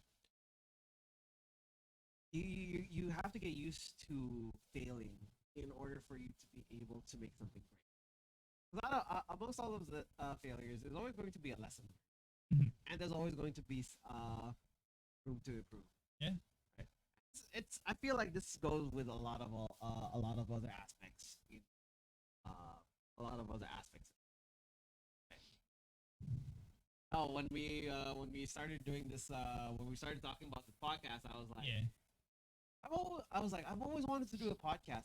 But I was never too sure if this was good. If this Dude, was but like good enough or not. look at it now, bro. Like the 2 videos, Mm-hmm. Man. especially the street market one and the bidet, bro. Those are like blowing up. Oh man, Yeah, man, it's insane. Mm-hmm. we got some. We've definitely come a lot far Compared to where we were. True, man. It was like when we started this idea, Yeah. like we were all in wind chills that one night, and we were like, hey, I know you wanted to do the podcast, but you want to try it out on a Discord call. Yeah. Yeah, So- you guys started from a Discord call. Yeah, that so- was crazy. So we were at wind chills, right? And all of us like decked out at like 8 p.m. Yeah. And so we got to her house. We started the Discord call. We're like we Mhm. hopped on. We're like, yeah, let's just talk about random stuff Yeah. in this podcast. And Uh-huh. So, yeah, here we are. we are now. Here we are So- now. 21 DLC edition, right? yeah, this is the DLC edition of our podcast. Episode 21. Can you do something for me? yeah. Anyone? Bro, but like last dude. What were we gonna talk? Oh, dude, remember that time last night? Parking here sucks, dude. Oh yeah, I think like Parking here on island sucks, dude. The I say the venue was at Naked Fish, right? Yeah, so like some of the parking in American Memorial Park was like it was kind of full, but like Mhm. luckily we found one Yeah, spot. we were lucky to find the parking spot, but man, like I kid you not, I don't know what it is with some drivers, man, but when you look at their parking, man, They're Ah. parked as assholes, bro. Oh no. yeah, Should have like took a picture of them and sent it to parking Yeah. assholes Saipan edition. There's a Bro. Facebook page. I love it. I saw that Facebook There, page. it's called asshole parking Saipan. But see, on that other side of that spectrum, sometimes I wonder, like, I gotta make sure my parking is correct Yeah. because I might end up on parking Exactly. assholes. I don't want that to happen. Like, I actually do want to park as an asshole and just end up there.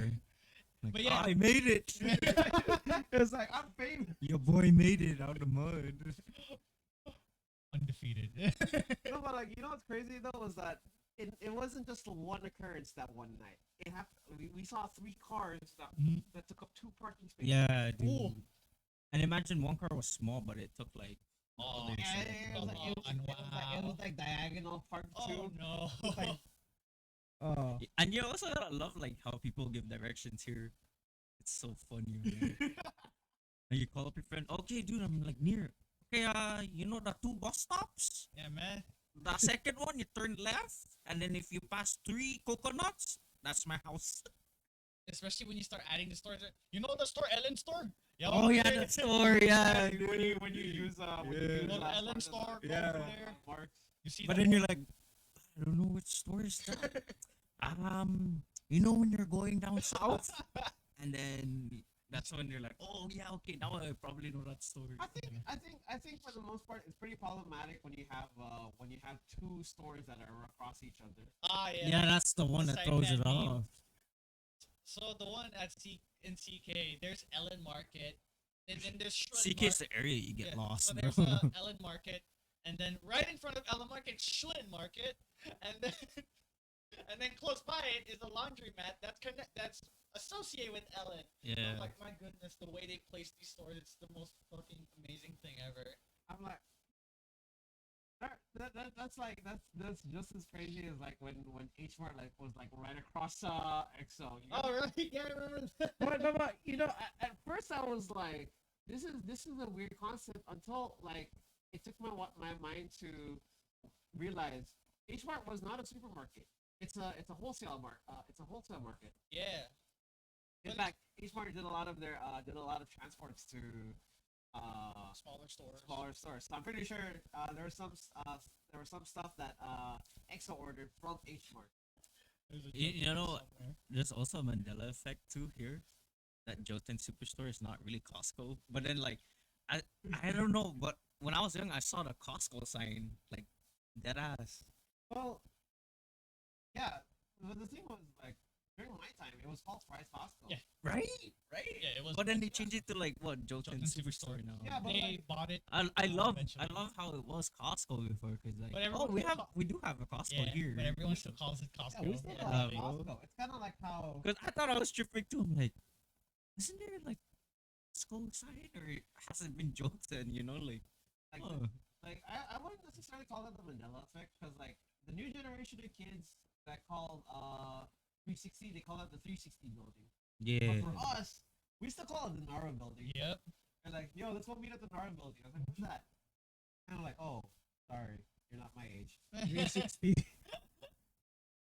Oh yeah, Yeah. Naro. Yeah, see.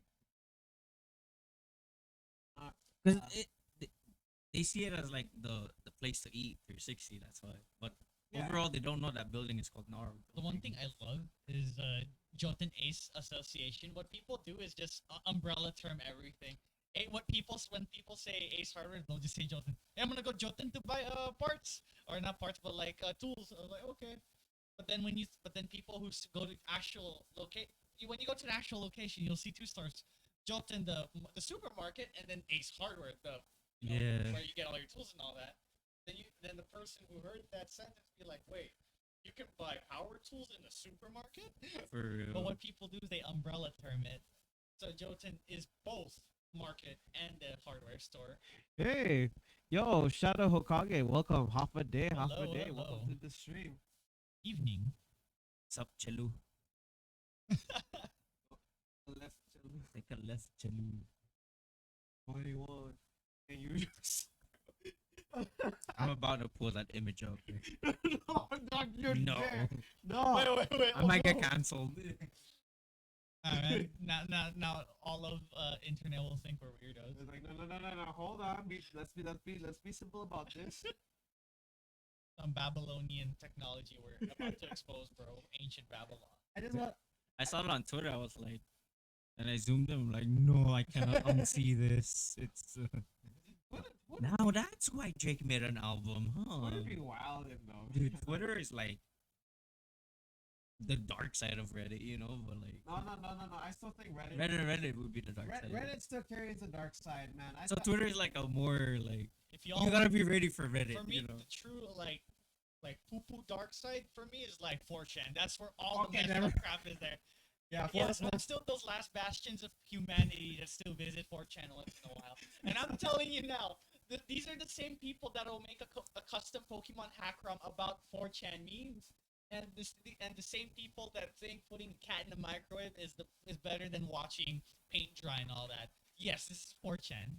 God, man, I forgot 4chan in the mix, and how cursed. Dude, 4chan went to war with Tumblr.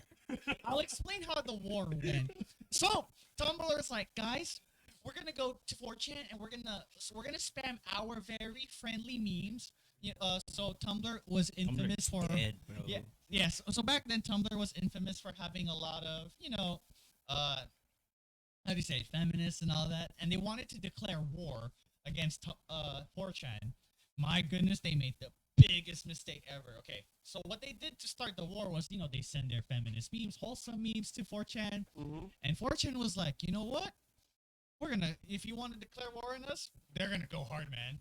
It's like the little brother meme where the little brother punches the big brother. It's like, I punched you, and then the brother just cracks his knuckles and then punches the brother. That's what happened. So 4chan did a counterattack, and started like posting gore, a lot of violent stuff in Tumblr, and then the people got triggered in Tumblr and started crying about it. So they did a counterattack by putting their selfies in 4chan, but that was their biggest mistake. The 4chan people got their pictures, photoshopped their faces, slapped it on the gore, and put it on Tumblr. and then apparently there were some 4chan spies that convinced some Tumblr people to delete System 32 in their computer to stop it from happening. The casualty was 41 brick computers. So, the Tumblr people decided to just not do anything for a good year or two, and then the trolling ended. So that's how the war ended. Yes, they literally went to war. Tumblr versus 4chan. Yep. It was a relatively short war, but let's just say both sides were not the sharpest tool of the sheds. I really don't know how to go. I really don't know how to go on with that. That sounds wild. They started petitioning each other. Okay, they did one of the secret weapons of the war, quote unquote, was petitioning. Tumblr's like, okay, guys, we're gonna petition. We're gonna go to change.org and petition them to cancel 4chan. They made a petition. They got a lot of signatures. So 4chan was like, all right, fine, we'll play it your way. They made a petition and they got more signatures to take out Tumblr. I lost my shit when they started doing signature warfare, man. Like the fact that they used change.org to cancel each other was the funniest shit ever. I was like, fuck. This is what happens when you have nothing better to do than to surf the internet all day long. You slowly end up becoming a Tumblr or 4chan user. But these days, now you slowly turn into a Twitter user. One problem I had initially with like at the start of Twitter of 2020 was when I would scroll through Twitter and I would look at posts, and sometimes I'll be like, "Oh, you guys are having a great day today," or like they'll post something from the news. And there's gotta be one idiot out there that posts K-pop fan cams, man. Oh, Dude, You know what I'm talking about, right? They post a random fan cam Mm-hmm. of a K-pop performance Uh-huh. when it's totally irrelevant to the Mhm. to the post, Yeah. and I'm like, what is your purpose for So- posting this up? One thing Twitter likes to do, and it's still one of my biggest pet I- peeves, is I recommend just- random shit, man. I No, hate it. I just love the drama, bro. Like especially when it's like here. It's so funny, dude. So for me, the drama I like to watch is political drama. It because like the reason why I love it is because it shows the hypocrisy in all sides of the political spectrum. It's the funniest shit ever. Like these are grown men and women in suits being paid millions of dollars to lead the country, like acting like kindergarten students in front of you, and you ask yourself, I think I'm the adult here. What is that? Well, for the most part, I usually use Twitter for artists. There's like a lot of good artists on Twitter, yeah, there's anime that. artists and all that. And then there's there's those other artists. Bro, okay, wait, hold on, deadass. I just logged into Twitter. Someone tweeted 21. Can you pay my bills for me?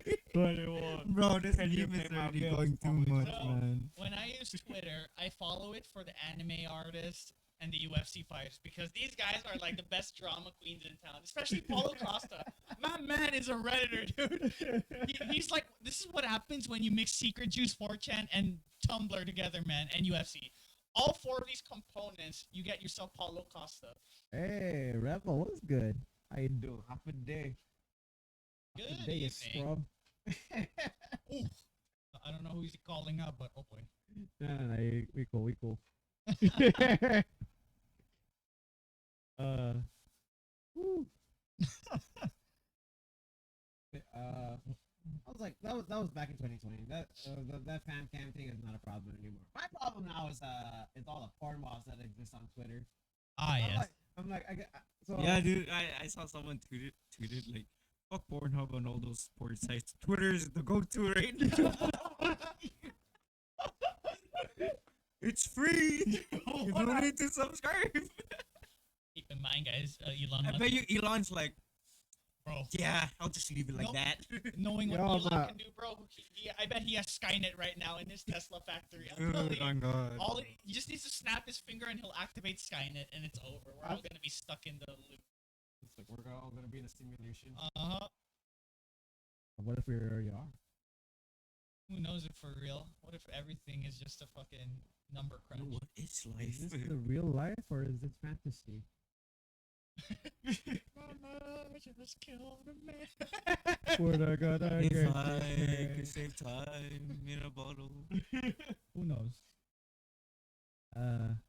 Maybe Elon Musk is afraid of people who are awake. So my dad, I was talking to my dad earlier today, Uh-huh. and he was telling me that what is Twitter going to be subscription based on? I was like, what are you talking about? Oh, actually, like- also on Twitter, you could pay to get verified, like the blue check mark. Are you for real? Like that ass, dude. that No ass, way. Yeah. So The thing my dad mentioned to me is like to pay $8 for Twitter. Yeah, that's the one. Just to No. get verified, yeah. it could be verified. Like that ass, dude. Dead ass. Honestly, no, like if you know basic capitalism, easy money, easy money. I was like, yeah, I'm a, Especially the tryhards that like to be relevant. I was like, So many people. If you have to pay you have to pay $8 to be verified on Twitter. And Tinder's out here making you verified for free. Think about that.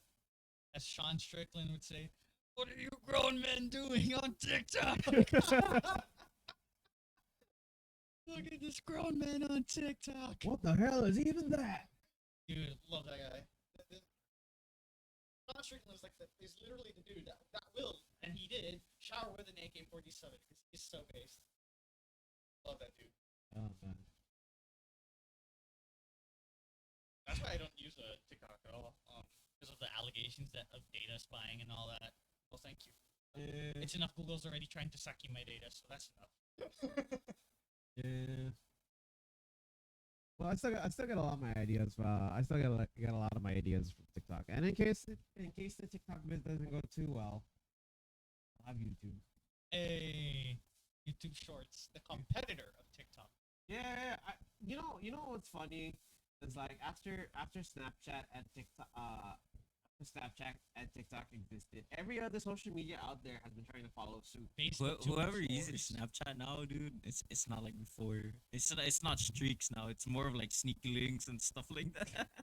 See, okay, so I actually got into Snapchat because of the filters.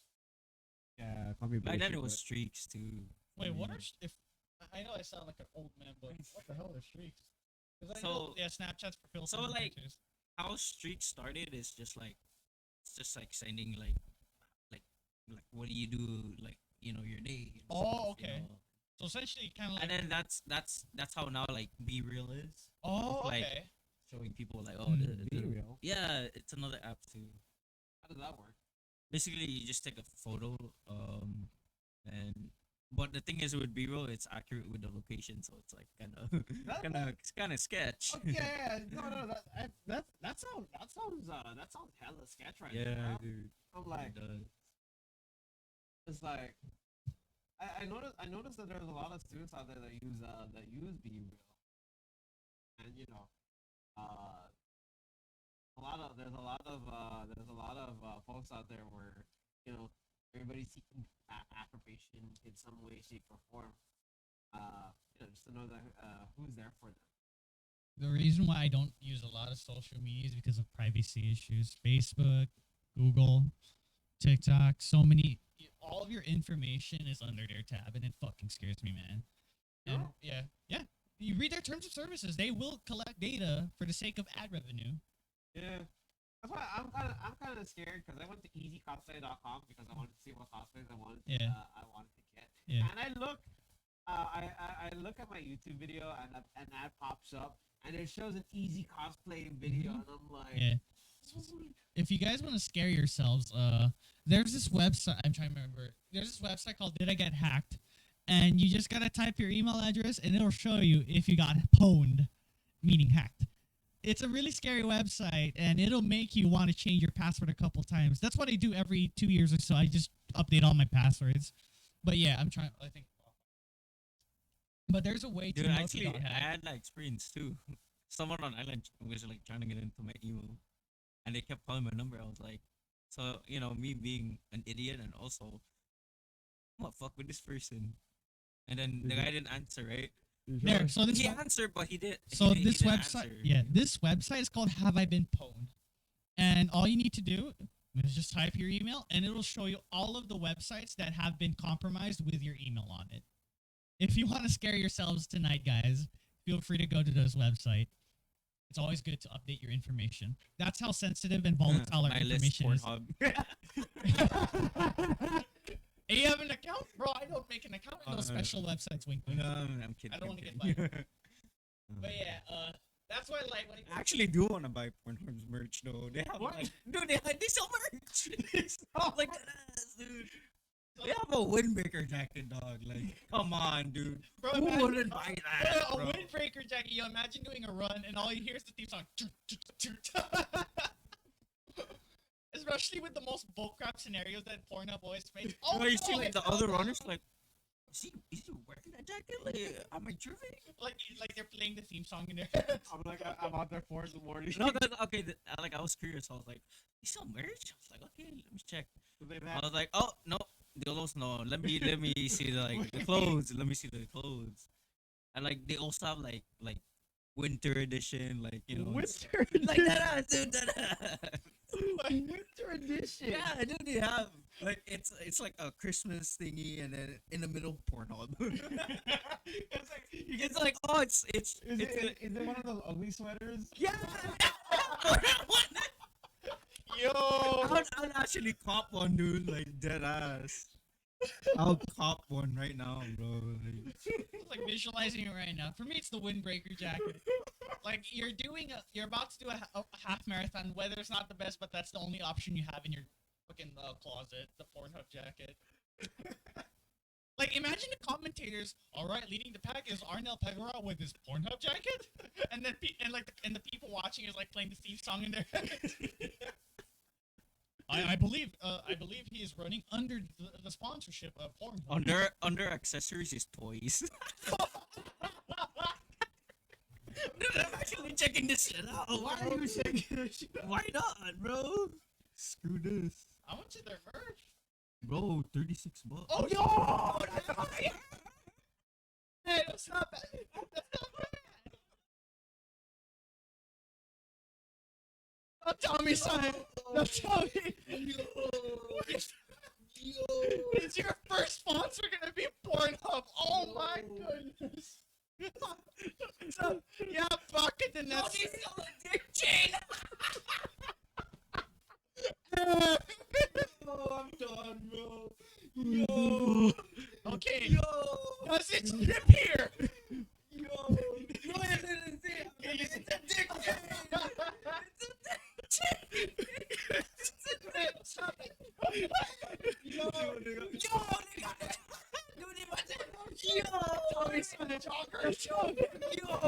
Yo, this is fire, Your first dude. sponsor gonna be Pornhub. Oh my god. If you're not mature enough, go check the website what do their merch. Dude, I'm actually on related. Apologies to minors in this chat. We are so sorry. Dude, they got a fucking hat, bro. Watching like beef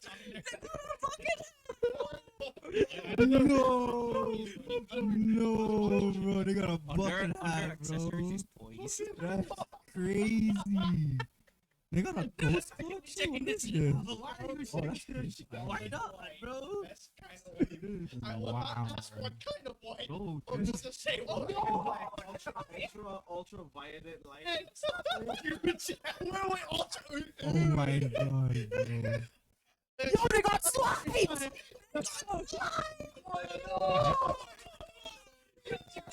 Oh my god, dude.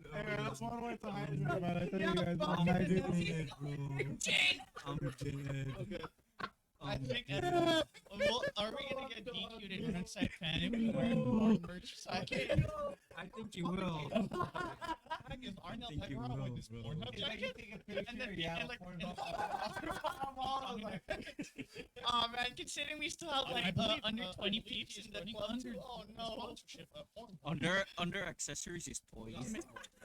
Jeez, to make it worse. Imagine if you're top and you're checking this like Why are you checking this shit out? They're gonna ask, how did you improve your cardio? You just wink at them Oh, at the bed. 36. I have good bed cardio. See my merch right there. They're like, I'm certified. they're like, but you live by yourself. Don't tell me, son. Don't tell me. Don't worry about it. I have a training bag. Oh, they shall suck. I'm just gonna say, If you Yeah, decide fuck to it, shit, then that's if you decide to get that shit shaved here, you know how Okay. Oh, wait. Oh, They got a pajama set. Dude, I'm dead. so I'm gonna say like if they ship to Saipan, man, could you imagine ordering this shit, right? I'm gonna go straight to the mail service, and then they know what's in there. I'll be like, you know No. the deal. Especially because they look at you and they're like, so business or personal? No, it sucks too because you know how some boxes have the logos of the company. Oh no! Oh. At this point, if you're about to get your mail, just put an eggplant in your pants and they'll know. It was like, yeah, that's right. That's my merch. I'm dead. This. That's really Crazy. Pornhub sells merch. Could you Yeah, dude, imagine- they do, bro. Could you imagine to be X video sells? I think that's why they're selling merch to compete with the rival competitors. Hey man, you gotta have healthy competition, man.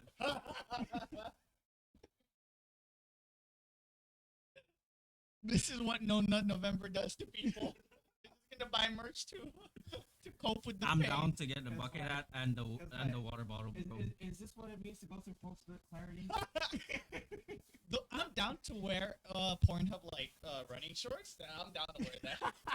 Especially if the Pornhub like logos on the butt area. Oh yeah, let's go. It's like the booty shorts. Yeah. You know how they used to have those those jogging pants that used to have like those letters flaps. like No, the letters like they Oh, they okay. would put wordings on the butt. Yeah. You're like, huh? And it have words like juicy or Yeah, man. spicy. Or like, if you really want to add more spice, you like there are some shorts with like flaps. Like it just cuts here, and then your like the shorts are just like flat flowing out, so you can see your like underwear compressors and all that. Wait, what? Yeah, motorized shorts, right? Like they, how do you say, like in your shorts, like they cut this area so you have more like room to kick it. Oh yeah, Yeah. yeah. Running shorts have that. I like that feeling when I run Yeah. because I know Hey. everything hangs up pretty well. And their That models, plus oh my the- god, their models also Kira. Imagine done. that. Imagine that, but plus the testicular cooling unit. Oh yes, the cooling device. We definitely need. Just imagine that half marathon. You have your camelback, your testicular cooling device. Like, bro, and you have your number 69, Arnel Pagaral, running at a 9-minute pace with his testicular cooling device and camel pack, and his Pornhub shorts. Representing run side pen. Why do their slides look like Yeezys, bro? What are those? What are those? Yo. Oh my lord. Imagine like hanging out with your friends like, hey boys, but instead of check out my Nikes, check out my Pornhubs.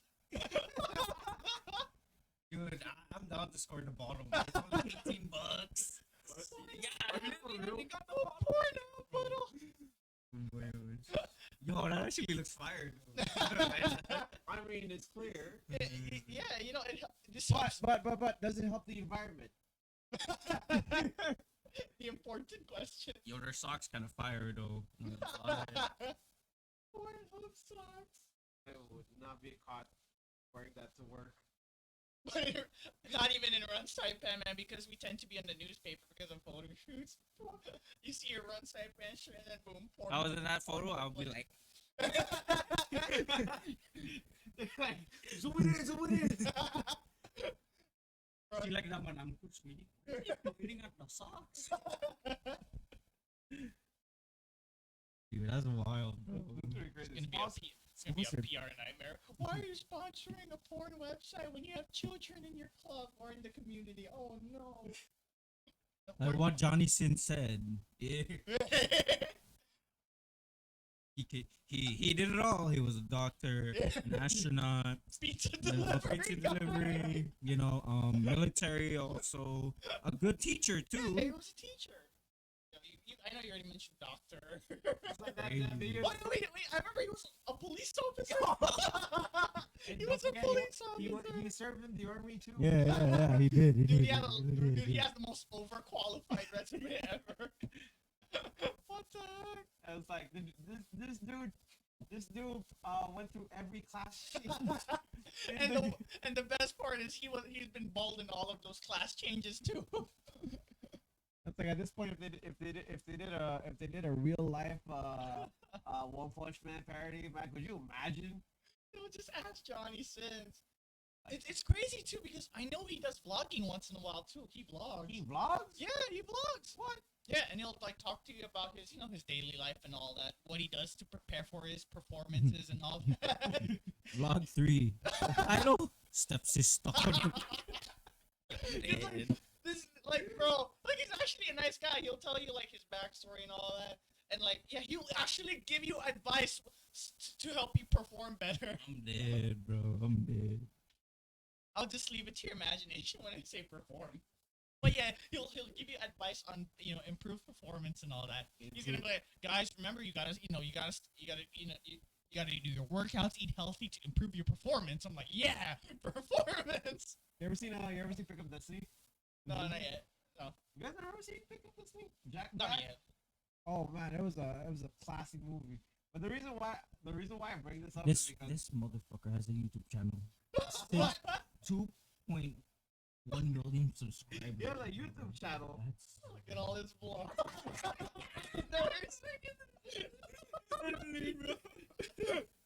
oh my gosh. Epic fails. What did he fail? Where did he fail? Did he not on the wrong camera? I'd hate to be in that splash zone. Uh-oh. Johnny Sins reacts to crazy Karens. Gotta watch it later, dude. He's gonna win every argument against Karen, that's for sure. He will win every argument against Karen. He's one of the strongest anime characters we know. Johnny Sins diet for grits. Bro, I'm done. Yo, that guy's wild. You know who was another? He's a fucker. You know who was another? You know who was another foreign icon back then? Was this Mia Khalifa? No, well, there's Mia Khalifa, but Yeah. the other dude, there's this other dude. It was Ron Jeremy. Oh, yeah, You remember Ron Jeremy? Oh, yeah, dude. Ron Jeremy, man. He's got the blue turban. Yeah, man. He got the long flowing hair, and of course, the signature Porno mustache. Mustache, bro. It's the mustache, man. Ron Jeremy. Speaking of porno mustache, I think before he shaved it off, RDA. He Rafael shaved it Dos off? Yeah, Rafael Dos Anjos, bro. My man shaved off his porn mustache. Oh man. It was so funny when he had it on. The community was being like, "Hey yo, he's about to film a porn after his fight." I'm like, crap. It's funny too, Simon, because Dale is trying to grow his beard to get like his mustache to get a porn. You know, he's trying to aim for the porn mustache look. The porn stash. Yeah. Man. In regards to our friends too, Renil has the porn mullet, but not the stash. At one point, he had the mullet, the porn mullet. And he had so much potential to grow the stash. Yeah, but he was more of a beard guy. Yeah, I can see that. My beard frame follows the Dagestani frame, where it's mostly beard but no mustache. That's why I'll just get a papaka hat and then eat clean and train hard to improve performance, if you know what I mean. I had a beard for a good period, Yeah. and then I realized I look weird when I have a beard. For me, like I'm not sure. I don't know. I think it's more like a jaw structure thing, like if it fits you or not. Yeah. I just think like when I grew out my beard, like I was, like it was really unkempt. And when I look back at my videos, I was like, I look so scruffy in those. Yeah. So for me, I just keep my beard short, but not because like I don't want to grow it out because like my dad would just call me a mountain hobo or something. Because even my dad, like his preference of beards is like just keep it short and trimmed and all that. I kid you not. I went to my barber one day. Yeah. Because I wanted to get a haircut. And he was like, "Are you sure you don't want to shave your beard also?" I was like, "Why?" He was like, "I shit you not." He was like, "Cause you look like the Al Qaeda," and I'm like, Oh my God. and I'm like, "What?" But yeah, I got the Dagestani beard. Like, yeah, no, man. Like, when I look back at my past videos, I'm like, it's weird that I was able to grow a beard, but like, if I grow too long, it just looks. It doesn't look good, right? Like there is patches on my face. Yeah.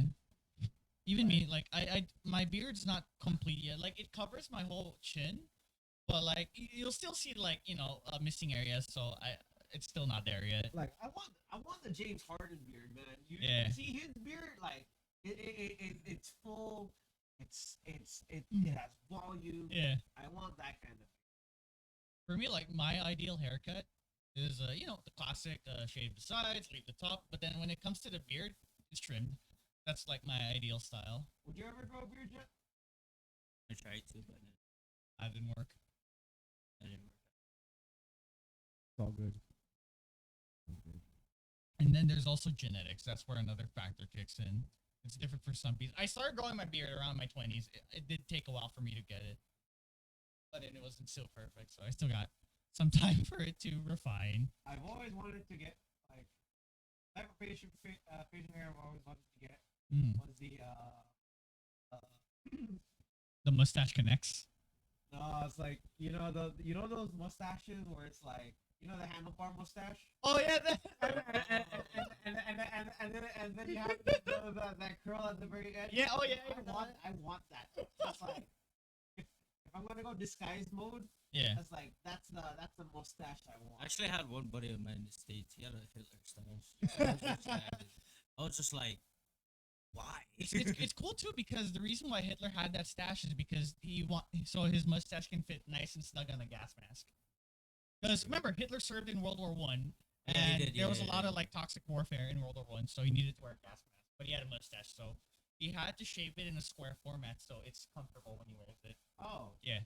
interesting. For me, my ideal facial hair is solid. It's like Venom Snake, like from Metal Gear Solid 5, bro. I'm not. I'll skip the mullet, but I'm down to get the beard. Hopefully, not the eye patch and the shrapnel on my head, but yeah, his beard's like one of my favorite ones.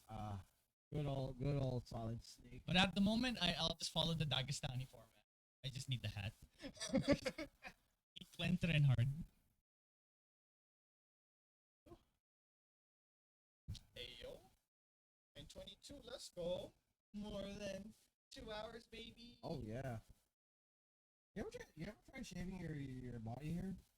Oh yeah, when it gets unkept, or like when it gets weird, especially in the lower sector, Oh yeah. it tends to feel weird.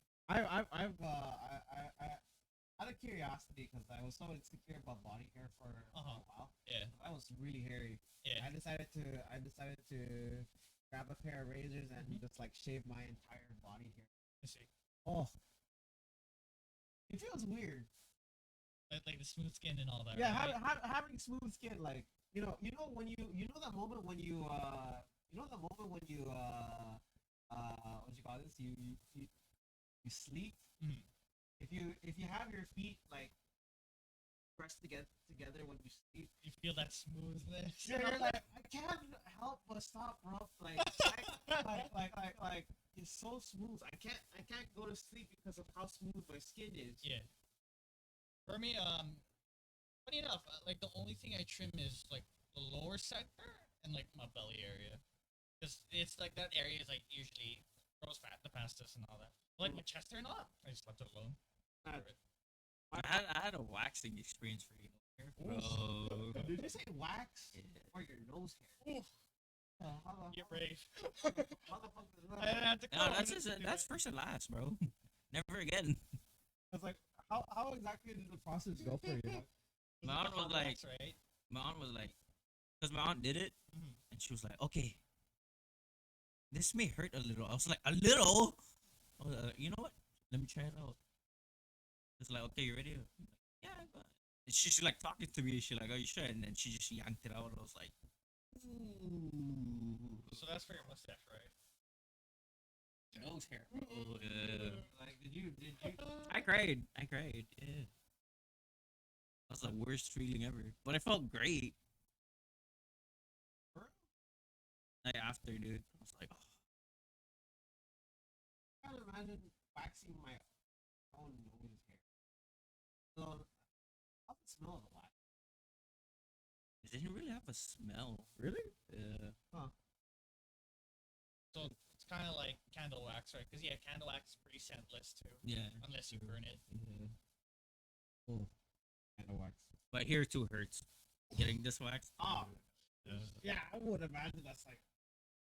For me, I don't have the guts to do waxing method to take out my hair. Oh no, I'm too scared for that. I was like, I saw a clip from the 30-year-old virgin where Steve Carell gets he gets waxed, and all I remember was like the first time he got waxed, like when they took out the wax from him, he was like Kelly Clarkson, and I was like, you know what? I'm gonna try that. If I get waxed, I'm gonna name one random celebrity to the top of my lung. I don't know who it's gonna be. No, Johnny Sins. Michael hands. Tony Ferguson. The rat race is real. I'm a Ninja Turtle. Like, Still don't. Yeah, I think. Yeah, so it's mostly my gut, lower sector, and then my unibrow. I have a unibrow. yeah. And every week's I have to shave it. I have a unibrow. I have a unibrow too, so I can understand how that feels. Hey, Nick, man, how you doing, man? Good to see you, bro. I'm gonna tell you one thing though. The One Piece. The One Piece is real. I did not watch their new movie. I Oh was man, I'm caught up sad. with something else that day. Oh man, yeah. I would actually try to scream that if they waxed me. It's like, "Here we go, fire!" And then when they do it, like, then they rip out again, and you're like, so high. uh, that's a What? very iconic meme. If I get waxed, I'll probably count in prime numbers. Then if I get if I start screaming terror, I'll just scream out the last number that pops in my head. Reminds me of that one scene from Tokyo Ghoul, where like Mm-hmm. he ripped this dude rips out Kaneki's fingernails, Mm-hmm. and every time he does that, he has to start counting in multiples of 7. Yeah. So I'm like, okay. I thought to myself, if I get caught in that situation, I'm probably gonna lose my mind because I suck at math. So what's interesting about counting in a certain pattern is you're thinking, and you're keeping yourself occupied at a stressful situation. Like I remember when I was working with students when I used to work as a tutor. Like when they tell me about coping with stress, I tell them to count at a certain way, whether it be multiples of twos, prime numbers. But if you do prime numbers, please don't go too far, or you'll start sounding like a physics scientist and all that. And it helps out. It keeps your mind off things. Like you're going to be more focused on smaller and simpler things rather than the crazier stuff that's happening now. Yeah, because I noticed the bigger you go in terms of Prime numbers. in prime numbers, there's a big gap. Huge ass number. There's a big gap. The gap gets wider. Mm-hmm. It's like because it starts out from 1. 3, 5, 7, 9, 11, Yeah, 11. 13, 15. So 15 is divisible by 3. Oh shit, right. Yeah, not 15. sorry. 17. Yeah, 17. And then it just snowballs. from there. 17, 19, 19. Not 21. 23, Yeah, 23. 29, Mm-hmm. then 31, 31. Not 32. 30, Not 33. 37, Yeah. 39. Yeah. I was like, why are we thinking about prime numbers now? It helps us cope. As I mentioned earlier. But yeah, it's a good way to cope. Like that's a very interesting. Stress. That's a very interesting coping mechanism there. And for you JoJo fans out there, that's what Poochie did when he was getting his ass kicked by raining frogs. He had to count in prime to calm himself down. Ah, Yeah. all I remember was part 7 when they did the Fibonacci system. Ah, yes. How does a circle get inside of a square? That's all I got from. That's all I got. That's all I got from it. Must be the work of an enemy stand indeed. Good old JoJo memes.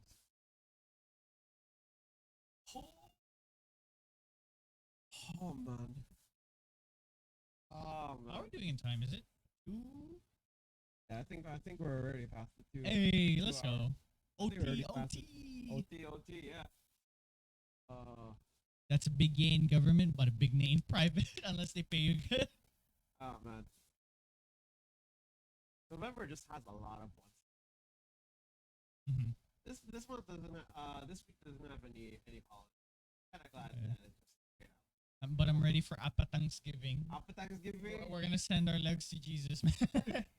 Yeah, so if you guys are interested in joining the turkey trot, it's gonna be happening this Saturday. Sorry, it was this Saturday. Sorry, I'm not. Yeah. Well, if anything, probably next podcast, just prepare a QR code for our fans to scan it in the event they're curious. Yeah, this is if you're in Saipan. Or if you're planning to fly to Saipan sometime within the next 2 weeks. And it's like, what better way to celebrate your Thanksgiving than to go By torturing your life. Torturing yourself before you eat. Yeah. But hey, if you win, you get a chance to you get turkey, so Sad gobble gobble noises. But yeah, probably I'll invest in You like finish the race. Oh, I gotta buy turkey. Wait, I won. Get free turkey. Yeah, man. I was like, but you still have to go through the grueling It's the uphill. That's the I would say more- like Thanksgiving is like good, cheat day, bro. Like Oh yeah, hell yeah.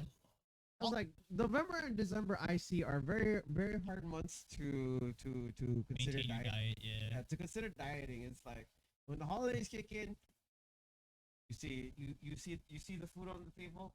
You don't want you can't resist. The lumpia, you see fried Yeah, chicken. man. As pumpkin pie. as that laughing Samoan guy said it best. You see, I'm on a seafood diet. If I see food, I eat it. That's gonna be us November, December. For real, Oh. bro. We're all gonna be on a seafood diet. We see food, we eat it. This is December's coming up. Oh, Yep. I know for sure. Me and my family have that tradition where we all get together and watch Home Alone. You know what I'm saying? Oh wait, which Home Alone though? Like the OG one. Ah, yeah, man. Wait, 1, 2, or 3? 1 and 2. 1 and 2. Yeah. You know what's funny though? When I started watching Home Alone, I actually started watching Home Alone 3 before I started watching Watching Home Alone 1. the And I was like, how Home Alone 3 was totally different from Home Alone 3 was totally different from 1 and 2. yeah. I was like, because one like Home Alone 3 had one of the weirdest concepts out there, which was this kid who for some reason has a chip that was switched out with another Because organization. the RC. Yeah, and I was like, they were trying to switch it out. And so this guy had it hard, man. He had to deal with four spies. No one in the the first two Home Alones, he only had to deal with 2. Mm-hmm. 2. And then he had a companion, that parrot. Oh yeah, he had the parrot. But nothing beats 1 and 2, man. Kevin had the spider though. It's like, yo, Home Alone 2 messed me up, man. Because at the end of the scene of Home Alone 2, they call Kevin and they're looking at the credit card bill. Yeah. My favorite 1 and 2 was the luggage claim. Kevin's not here. Kevin's not here. Like, it's like regular to them. What? And then the mom goes, yeah. And then she just like passes out. The crazy part was like they made that mistake in Home Alone 1, and then Home Alone 2 they kind of double checked, right? And Kevin follows them on the way to the plane. Yeah. But it was a big old switcheroo when he's in New York and they're in Florida. Yeah. That kind of messed it up. Oh. My goodness. Oh. Talk about Man. what? I miss Home Alone. Play one. You know, the crazy part was like there was a period of time during my seventh grade years, like when we didn't have when we couldn't afford cable at the time. Mm-hmm. We had a VCR Mm-hmm. and Rented a lot of movies and all that. no, we didn't even rent multiple movies at the time.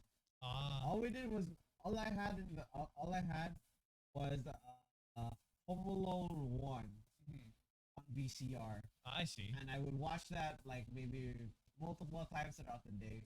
So it was either that or the recording of SpongeBob the movie. I see. And I was like, those were the only two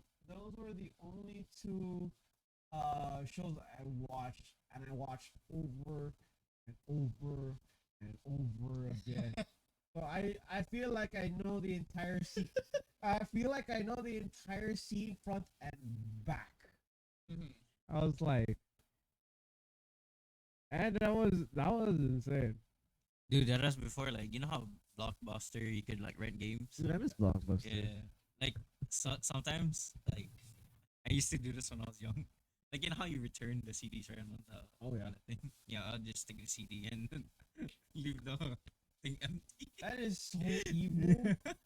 No, cause like sometimes like back then with PS2, right? You're Oh, yeah. limited on like some games, and Right. Blockbuster had like the early releases, so it's like I'm gonna take this. Like you're just doing the old switcheroo, Yeah. Indiana Jones style. Cause before I would just put like instead of the game disc, it's just like old like movie disc. I was like fraud back then, bro. But yeah, Blockbuster though, I miss that place. You remember when Netflix wasn't Netflix? think so. Yeah. I know it's kind. I know it's kind of weird to think about, but Netflix didn't become a streaming service. Yeah, it didn't. In its It early, used to be like Blockbuster, you know, like they would like you could rent out stuff. no, but the way they did their system compared to Blockbuster was that you could deliver stuff via. You could have the movies delivered to you, Oh yeah, yeah. and their policy was that you didn't need to. There were no late fees. You just needed to make sure you return the video the DVD before you finish. I remember Blockbuster didn't care about late fees.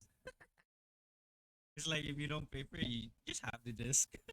Uh, I think the whole thing changed when Netflix started doing collabs with Nintendo Wii U. I'm Oh, sorry, yeah. the Nintendo Wii. Yeah. Because at that time you could stream videos using the Wii. Yeah. And I remember I think that was the game changer. When they found out that you can actually like stream Netflix videos on Netflix movies onto your Wii. Now we're getting to the age where like Netflix has a standalone streaming service, and now it also has its own like Netflix original series. So to me, what made like rental services like outdated as hell was the accessibility of internet. Not just the Wii, just the accessibility in general. Right. And when people had access to internet, like you can go to any internet service provider and then purchase their plans and all that. Mhm. It just snowballed from there. Like the fact that you can have all of these amazing resources with a click and all that, it's crazy. And that's what kind of invalidated the purpose of Netflix. I mean, not Netflix, sorry, Blockbuster. Yeah, I mean, Just It- good old accessibility. I feel like if Blockbuster transitioned its way over into the streaming service, do you think it would still have a it would have still had a chance? Maybe in Yeah. a way, yeah. But they're gonna have to do something with the capital that they have accrued throughout the years. They're gonna have to Rest in peace of GameStop though. GameStop is still up and running. It's just they're slowly in the process of like knocking down smaller stores. yeah. So they're still up. It's just they have Online to make seems to be the certain way to go sacrifices. these days. Online seems to be the way to go. Like even me, like a lot of my games that I buy on the Switch, it's online. It's all digital. That is true. I only have like one physical copy, which is Smash Brothers. I still like the concept of I still like the concept of physical copies versus Yeah. digital copies. I get that. Because like the problem is once that service ends, like where you got your digital copies from, you can't access your games anymore. Exactly. But the annoying part about that was with games now with games nowadays like back with games nowadays like if you bought the physical copy of the game, you're pretty much good to go. Right? Normally that would be your case. Yeah. When I so Tekken 7 released in 2017. I Yeah. didn't get I got a copy of Tekken 7 about a month later because I had it shipped here. What pissed me off was the moment I popped my disc inside of the There PS4, was a download. I got updates waiting for me, Yep. and I had to wait at least 5 hours before I could actually play Tekken, and that's what pissed me off. I was like, why I think the hell do I have to wait to update my goddamn games before I actually play the goddamn game? Yeah, there's a pretty funny one too. I think Metal Gear Solid 5 where when you download like the CD is just the whole game download itself. You have to download the whole game once you get the CD. It was So the funniest annoying, shit bro. ever. Yeah, it'd be like that. Hey, Nix. Thank you so much again for the follow. Welcome again to the Bach. Welcome again to the Bach, and then hope you're having a good evening so far. Yo, Black Friday. Sheesh. I already got the game I wanted for this whole year. By the end of I just want Pokemon, which I already bought. Oh The man. next game I'm waiting for next year is Atelier Ryza. Oh, 3. dude, I'll tell you, it looks nice though. Yeah, I played 1 and 2. Now I'm gonna play 3. This is just Ryza. I'm still thinking of playing the other one that released close to Atelier Ryza. All right. Thoughts on Overwatch 2? I think 1.2. Ah. That Great game. It's a great game. I played Overwatch 1 for a good while until the first season of the Overwatch League. It was nice. They had a Halloween event in Overwatch, so it was pretty. I mean, It's good. I haven't played Overwatch 2 yet. I like it. I like that it's still free to play, and I like that you could still keep some of the legacy characters that were The on. ones who get punished are the new players. Yeah, yeah. 'Cause They're gonna get- panicking. They're like, I don't know what to do. Not only that, like they're gonna have to like grind a lot of shit, like their costumes and all. I remember when loot boxes were very simple. You just gotta grind, just level up, you get a loot box, and then there's like Christmas events too here and there. Also now too with the new Modern Warfare, the grind on your guns, it's so weird. Like super complicated now. I find it very funny because loot boxes became a controversial issue because it was counted as gambling. Yeah, Yeah. surprise mechanics, as some supporters would say. Mostly the corpos, the greedy corpo people. the rank. It's just a surprise mechanics, guys. I'm not surprised. I'm not surprised. The ranking system is still bad yeah, it's still on Overwatch too. Yeah. 'Cause it's like, well, first off, I think Overwatch killed the concept of like having a good ranked game when you auto assigned when they limited like the number of roles you could have for each team. Speaking of which, lads, Never Echo's asking Pokemon Violet or Pokemon Scarlet. I bought Scarlet I'm going with because that professor's hot as hell. I mean, sorry, there were just a lot of better Pokemon in my Wait, opinion in I that thought game. both of them were hot though. You see, I like my caveman mommy a little more. But that being said, I like the version exclusive with Scarlet over Violet. For me, this is a hot take, but I think I like Armor Rouge more than Ceruledge. Yeah, that's my personal hot take, but I like it more. I like the Mega Man, Bisharp. I just like Giga Chad Professor, man. Like just look at that. The version exclusives of Violet are pretty sweet too. But in my opinion, both choices are nice. But for me, I just have a softer spot for Scarlet's version exclusives. I just want to see.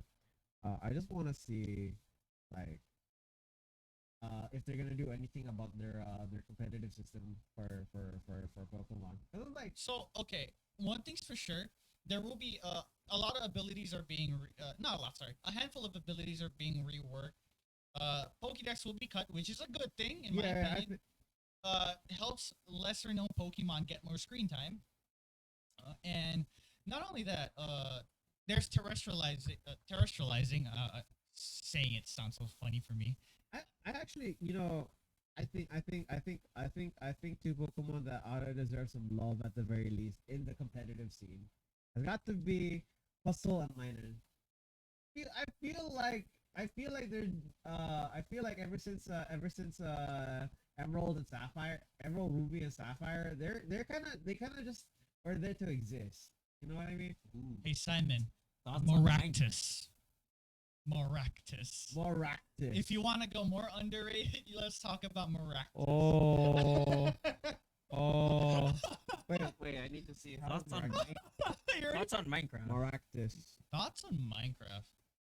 Have not touched that game in years. Moractus. Yeah, dude, Maractus from Gen 5. Such a cute little cactus, but nobody remembers it. Oh, Maractus. Exactly. Oh, yeah. Wait. Maractus The can be cactus. evolved from Cacnea? No. Cacnea evolves into Cacturn. Maractus is just Maractus. Base form. No, but look at this. No. Okay, whoever made that's hella wrong. No. Okay, cool. I was like, I thought I was going. But yeah, if you want to talk about underrated, you got ya boy in the back, way back, like Are you talking about Guzma? It's your boy, Kuzma. He was a pretty decent side character. I like Guzma. Guzma was like the perfect Mimi. Because like he had that balance of Mimi and at the same time like he had some very serious moments. Plus he had a theme song every time he walked up. Yep. It was like Cats from Courage the Cowardly Dog. Okay, so we have and then thoughts on Valorant. Thoughts on Nah, Valorant. that's not my cup of tea. I don't play. Who asked that? Thoughts Oh. on Valorant? Yo, Nick, right? Yeah. Oh, Valorant. I mean I Hmm. like Valorant. Mm. I played a bunch of Mm. I played a bunch of games of Valorant on stream. I've been kind of rusty. It's a good question. Sablana, you're still here? Because me and him play Valorant, so Oh, for real? yeah. Sometimes we would have a good server, and then other times there's like hackers in it, so it's just like, I've had that same problem with League of Legends.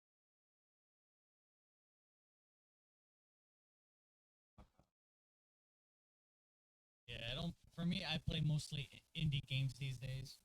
The only triple A's I usually follow is just mostly Pokemon and what oh shit, that's a very tiny list. I don't even remember what I follow anymore. But yeah, mostly indie games. Like games like Blasphemous, there's so many. There's a lot of games from Gus like Tales of Berseria, the Atelier series and all that. Smaller companies. I like following them because they don't follow trends and all that. They just do what they want. They have more creative freedom of what they do. Mm. That's why I like following indie games. I see. I lost a lot of not respect per se, but the charm just died on me with triple A's because these days a lot of triple A's are missing the mark in it for money and all that. But I'm glad like games like God of War and all that they still hold on. You know, Yeah. they still hold on to the fact that gameplay is always first and foremost rather than monetization. I think and also storyline Yeah, as exactly. well, man. yeah. I feel like the storyline concept like has been slowly drifting away. A lot of it kind of it feels slow dragging in a way. Yeah. Like you know what's gonna happen. It's kind of predictable. Mm-hmm. Like I don't know. There's so much things to cover in in in the makings of a good game. But Oh, I feel like where we are driven too much by competition that we lose sight of There's no fun in it, the man. storyline of the game. Mm-hmm. What do you guys play nowadays? So what do I play on a daily basis? There's 4 gacha games I play, and then after those gacha games, I usually try to cap those like 2 hours a day, like playing all 4 of them because I use an emulator that can play multiple games at once, provided if your computer has the resources to do it, like the graphics cards and all that, RAM, blah blah blah. If your computer has the resources to split games, then that's great. Oh, yeah. I usually play 4 at a time, and then once I'm done with those gacha games, I usually play Pokemon on the side, some of the indie games I play. And for those who are in the deep with Pokemon, I play custom hack ROMs like Pokemon Clover, Unbound, Pokemon Uranium. There's like a lot of cool hack ROMs you guys should try out. There's also Pokemon Infinity and all that. And then there's this there's this pretty cool Pokemon hack ROM where you can start with any Pokemon, and it's called Spork. Yeah, Spork. Okay, so I with legendary. Uh-huh. Start with anything. Bro, you can fucking Ultra Beast, man. Actually, no, like once you get your starter, all you need to at the starting area, go to the right and you catch yourself a Pheromosa. It's broken as hell. It's so funny. I was like, You'll sweep the first gym leader like nothing. I saw annoying when I tried to catch Formosa. Because of her high damage output. Yeah, And her low defense, so it's a choice. You either get swept or you kill her in one tap. it's like not even what's that move? What's that Pokemon move where you hit the Pokemon but you leave them at 1 HP? False swipe. Oh yeah, pulse swipe. Yeah. For me, what I do to whittle down Pheromosa is false swipe it and then switch to a ghost type. So at least her fighting type moves don't hit you. You'll still get hit by her bug type moves and all makes that, a but lot of yeah. sense. Usually, like, what I do to tank those hits is get an EVO light dust clops just to take in some more hits. Uh. And then smack. If it's nighttime, spam dust balls. But if it's like daytime, I'll just get a timer ball or something, or an ultra beast or ultra beast ball if you wanna, keep it simple. I'm trying to think of what games I usually play. For me, I have not. So the thing is, I have not touched the games in the past 3 months with running the gym, grading papers, coming up with lessons, coaching, and uh, fuck, I'm just busy. Uh, but before that, before my period of degeneracy, uh, I was playing. I think the last time we played was that multiverse game. Oh yeah, Yeah. I played I played Yeah. multiverses, Yeah. a little bit of Smash. I still like fighting games, but like until until un, until until the day comes where I can finally come across good rollback netcode, or like find a game where I'm actually pretty comfortable with the fighting styles and whatnot. Not just that, once Saipent's internet infrastructure is a lot better.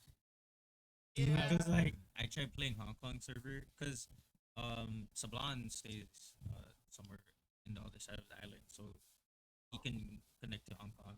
But I can connect to I can connect to Tokyo. But I tried Hong Kong, bro. That lag is real. I was like, yeah, I'm like going through walls. I played Hong Kong server on Valorant, man. I was like, Tokyo is good. no, Tokyo. Dude, actually, I met like Japanese players in Tokyo server, bro. They're like, oh, where you from? I'll be like, oh, For me, Saipan. I usually And they're like, Sugoi Saipan, like, yeah. Actually played with one hacker and he was in my team. And What the hell? But yeah, dude. This man dropped a 42 kill, though. Like, and it's all one tap, and I'm just like, how is he hitting that? Yeah, I don't see. For me, last time I played abroad was Guilty Gear. My Oh, Guilty goodness, Gear. those Japanese players are strong as hell. Oh yeah, man. Like Guilty Gear Strive, they went with the floor system. Usually around floor 9 and 10, mostly 10. That's where all like the hard grinding is at. And man, those Japanese players are tough as hell. I still don't like the floor system in Guilty Gear. I find it okay. It's all right. I just found it really weird. I just found it really awkward. Mm. Like, um, sometimes you'll be put in a position where you're in queue. Yeah. And, like, it's hard for you to get out of that queue. Mhm. So you have to wait. There's a bit of a wait time before you can actually get out. Yeah. Sometimes you wait like 2 to 3 minutes. Yeah. Depends on how active the server is too. Yeah, It's like most of the action is usually in the higher tiers, and then usually the lower tiers have like the lowest population, but it's Right. mostly the high tiers. That's where it's at. That's where a good portion of the player base is at. Like starting from floor 8, from my experience, and up, that's where you'll start seeing more people jump in. It's funny too. They have a really adorable system where you get like a chibi character, Oh yeah. and then you can like call out others and all that. I But I like hate that. it when like when I want to take a break, there's some random dude that just bumps into your fucking what you call it, your because I know like the way you challenge each other, you guys find like a port, and then you guys have to stand next to each other and then declare a battle. What's so funny? I take a break, like literally, I just blink a couple times and then boom, another dude's ready to kick my ass. I'm like, oh god, give me a break. So cute though. I know the latest JoJo fighting game came out. I actually wanted to try that. That looks really nice. Yeah, the fighting. Yeah, I know there's the 2D meme one, and then there's a they had like a 3D one called The Eyes 3D of Heaven, something like yeah, and they made a new game that. which retain the same concept as the original fighting Mhm. game. So it's more of a 2.5 setup. Okay, similar to Guilty Gear, right? Yeah, similar to Guilty Gear. What are so Neko asks, all right, how's your guys' progress for New Year's resolution for 2022? My did I achieve anything with my New Year's resolution this year? Starting from my New Year's resolution for 2022 2022 was absolutely nothing. Because like for me, my is just like just live life to the fullest, man. And also, because like the reason why I couldn't think of one, because at the start of 2022, it was a grad semester for me. Like I just wanted to get out of college and start working. That's why I wasn't too focused on setting a long term goal, a New Year's resolution or whatever. I never do New Year's resolution because I'll forget it anyway. Like, what the fuck's the point? Like, whoever does New Year's resolution hot take are the same people that put live, love, laugh on their fucking walls. Okay, you just sound like Sean Strickland right there. But that's my aunt's house, bro. It's literally in the front door. And like every. well, no one laughs here, and it kind of gets toxic in this house. But I Yeah. guess have a good positive vibe, you Yeah, know. exactly. Like, I'll always forget about those plans. It's not my type to do New Year's resolutions, in my opinion, at least. I set out to make a New Year's resolution this year, and I gotta say, I made a big list, but so far I knocked out two out of the park. The first one is the is doing the podcast. Surprisingly, I was like, I thought to myself, like, are we actually gonna make this podcast happen? And like going down the line, I know there's still a lot of things that can be improved, but I know pretty. I think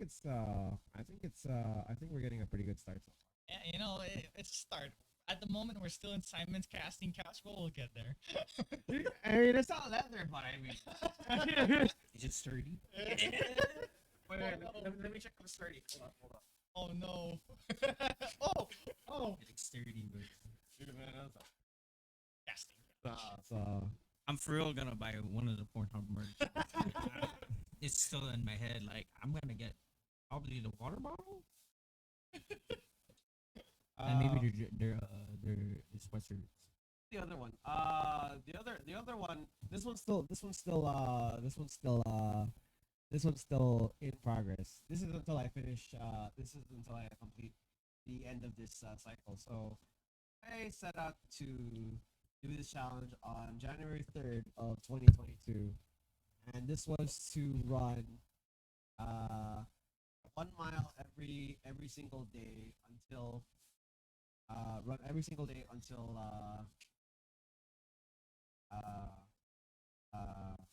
the end of the 365 days. This was also known as the 365 challenge. And I must say, I'm kind of proud of this, but I have not stopped running since then. I just finished my run earlier today, and I am on run 313 right now.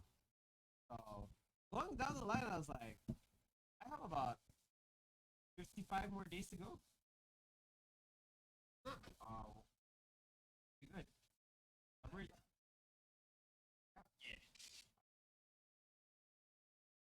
Farewell, brother. Anything you want to mention to our peeps on the street? I'm gonna be real again. If you guys are doing New Year's resolution, I bet you a donkey's foot you'll probably forget it the next day. Real talk. Oh.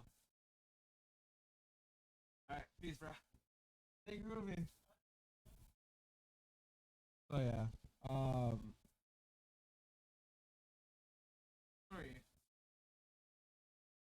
Oh god, bro. Did you clip that? The portal? Bro, that is one of the golden footage right there. Okay, actually did, yeah. Stop that. I'm actually gonna buy it when I go home. So I can't believe you're actually gonna buy a goddamn merch. why not? And let me know how it goes when you get to the post office. You see the You orange. see my friend just look. You know. When they do like yellow cards, pink slips, and they call your last name, and you go to pick up the box, postmaster looks at you and like, last name. I'm telling you, man, it's gonna be the weirdest conversation, but hey, it works. Oop. We talked a lot, man. That was good. The energy. Also, thanks to Sublime, man. Thanks, homie. Shout You out to know, Sublime, man. you guys go give him a follow right now and watch his stream as well. All right. We gotta acknowledge again to all the people who just subscribed to the page. Sorry, follow the page. Shouts out to my boy Snuggy for popping to the stream. I thank you, Kiwi, Sablon, Yaz, Shadow Hokage, and Nix for following the stream. Yeah, shout out to you guys, man. You guys have been absolutely amazing, and I wish we could stay much longer, but Yeah. our time is officially up. But you can still catch me at Sablon stream because I'll be playing with him. So if you want more comedy stuff, just go follow him. You know. And before I forget, don't forget to follow our boy. At Twitch, Chowder670. Chowder670.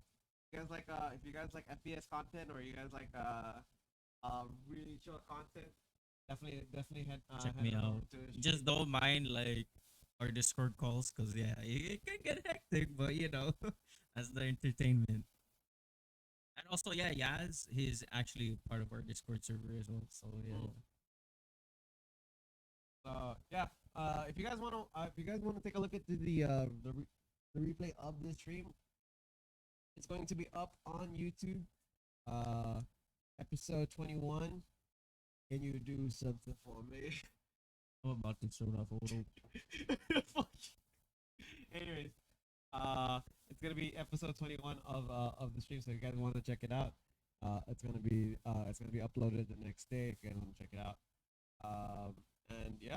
With that said, don't forget to follow me on my socials. You can find me on Instagram, maybe Facebook, Twitter. Hold up.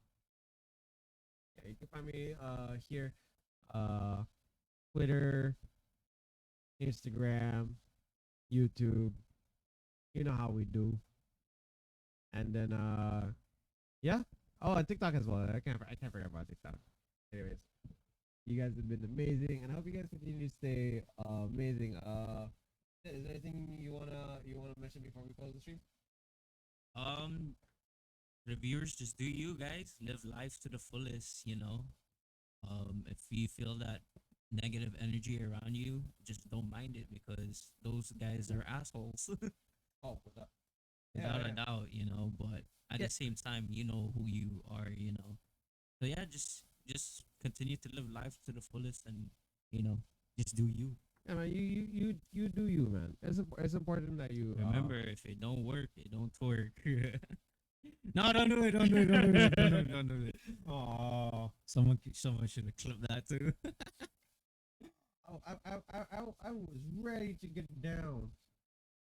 Alright. But yeah, guys, catch me in Sublime stream as well. I will be playing with him. Actually, what am he's actually streaming right now. Yeah, We'll he's streaming Dauntless. we'll probably he's actually playing Risk of Rain right now. Oh, okay. Yeah, we're gonna go pay this dude a visit. So yeah, thank you guys again. We'll catch you guys later. Stay groovy, y'all. Peace out. Peace out. Hey, if you guys are in Sublime chat, type George your cut G. Yeah. Do that. Do that for me. Tell anyone you do something. Alright. Catch you guys later. You guys stay Later, guys. amazing. Peace.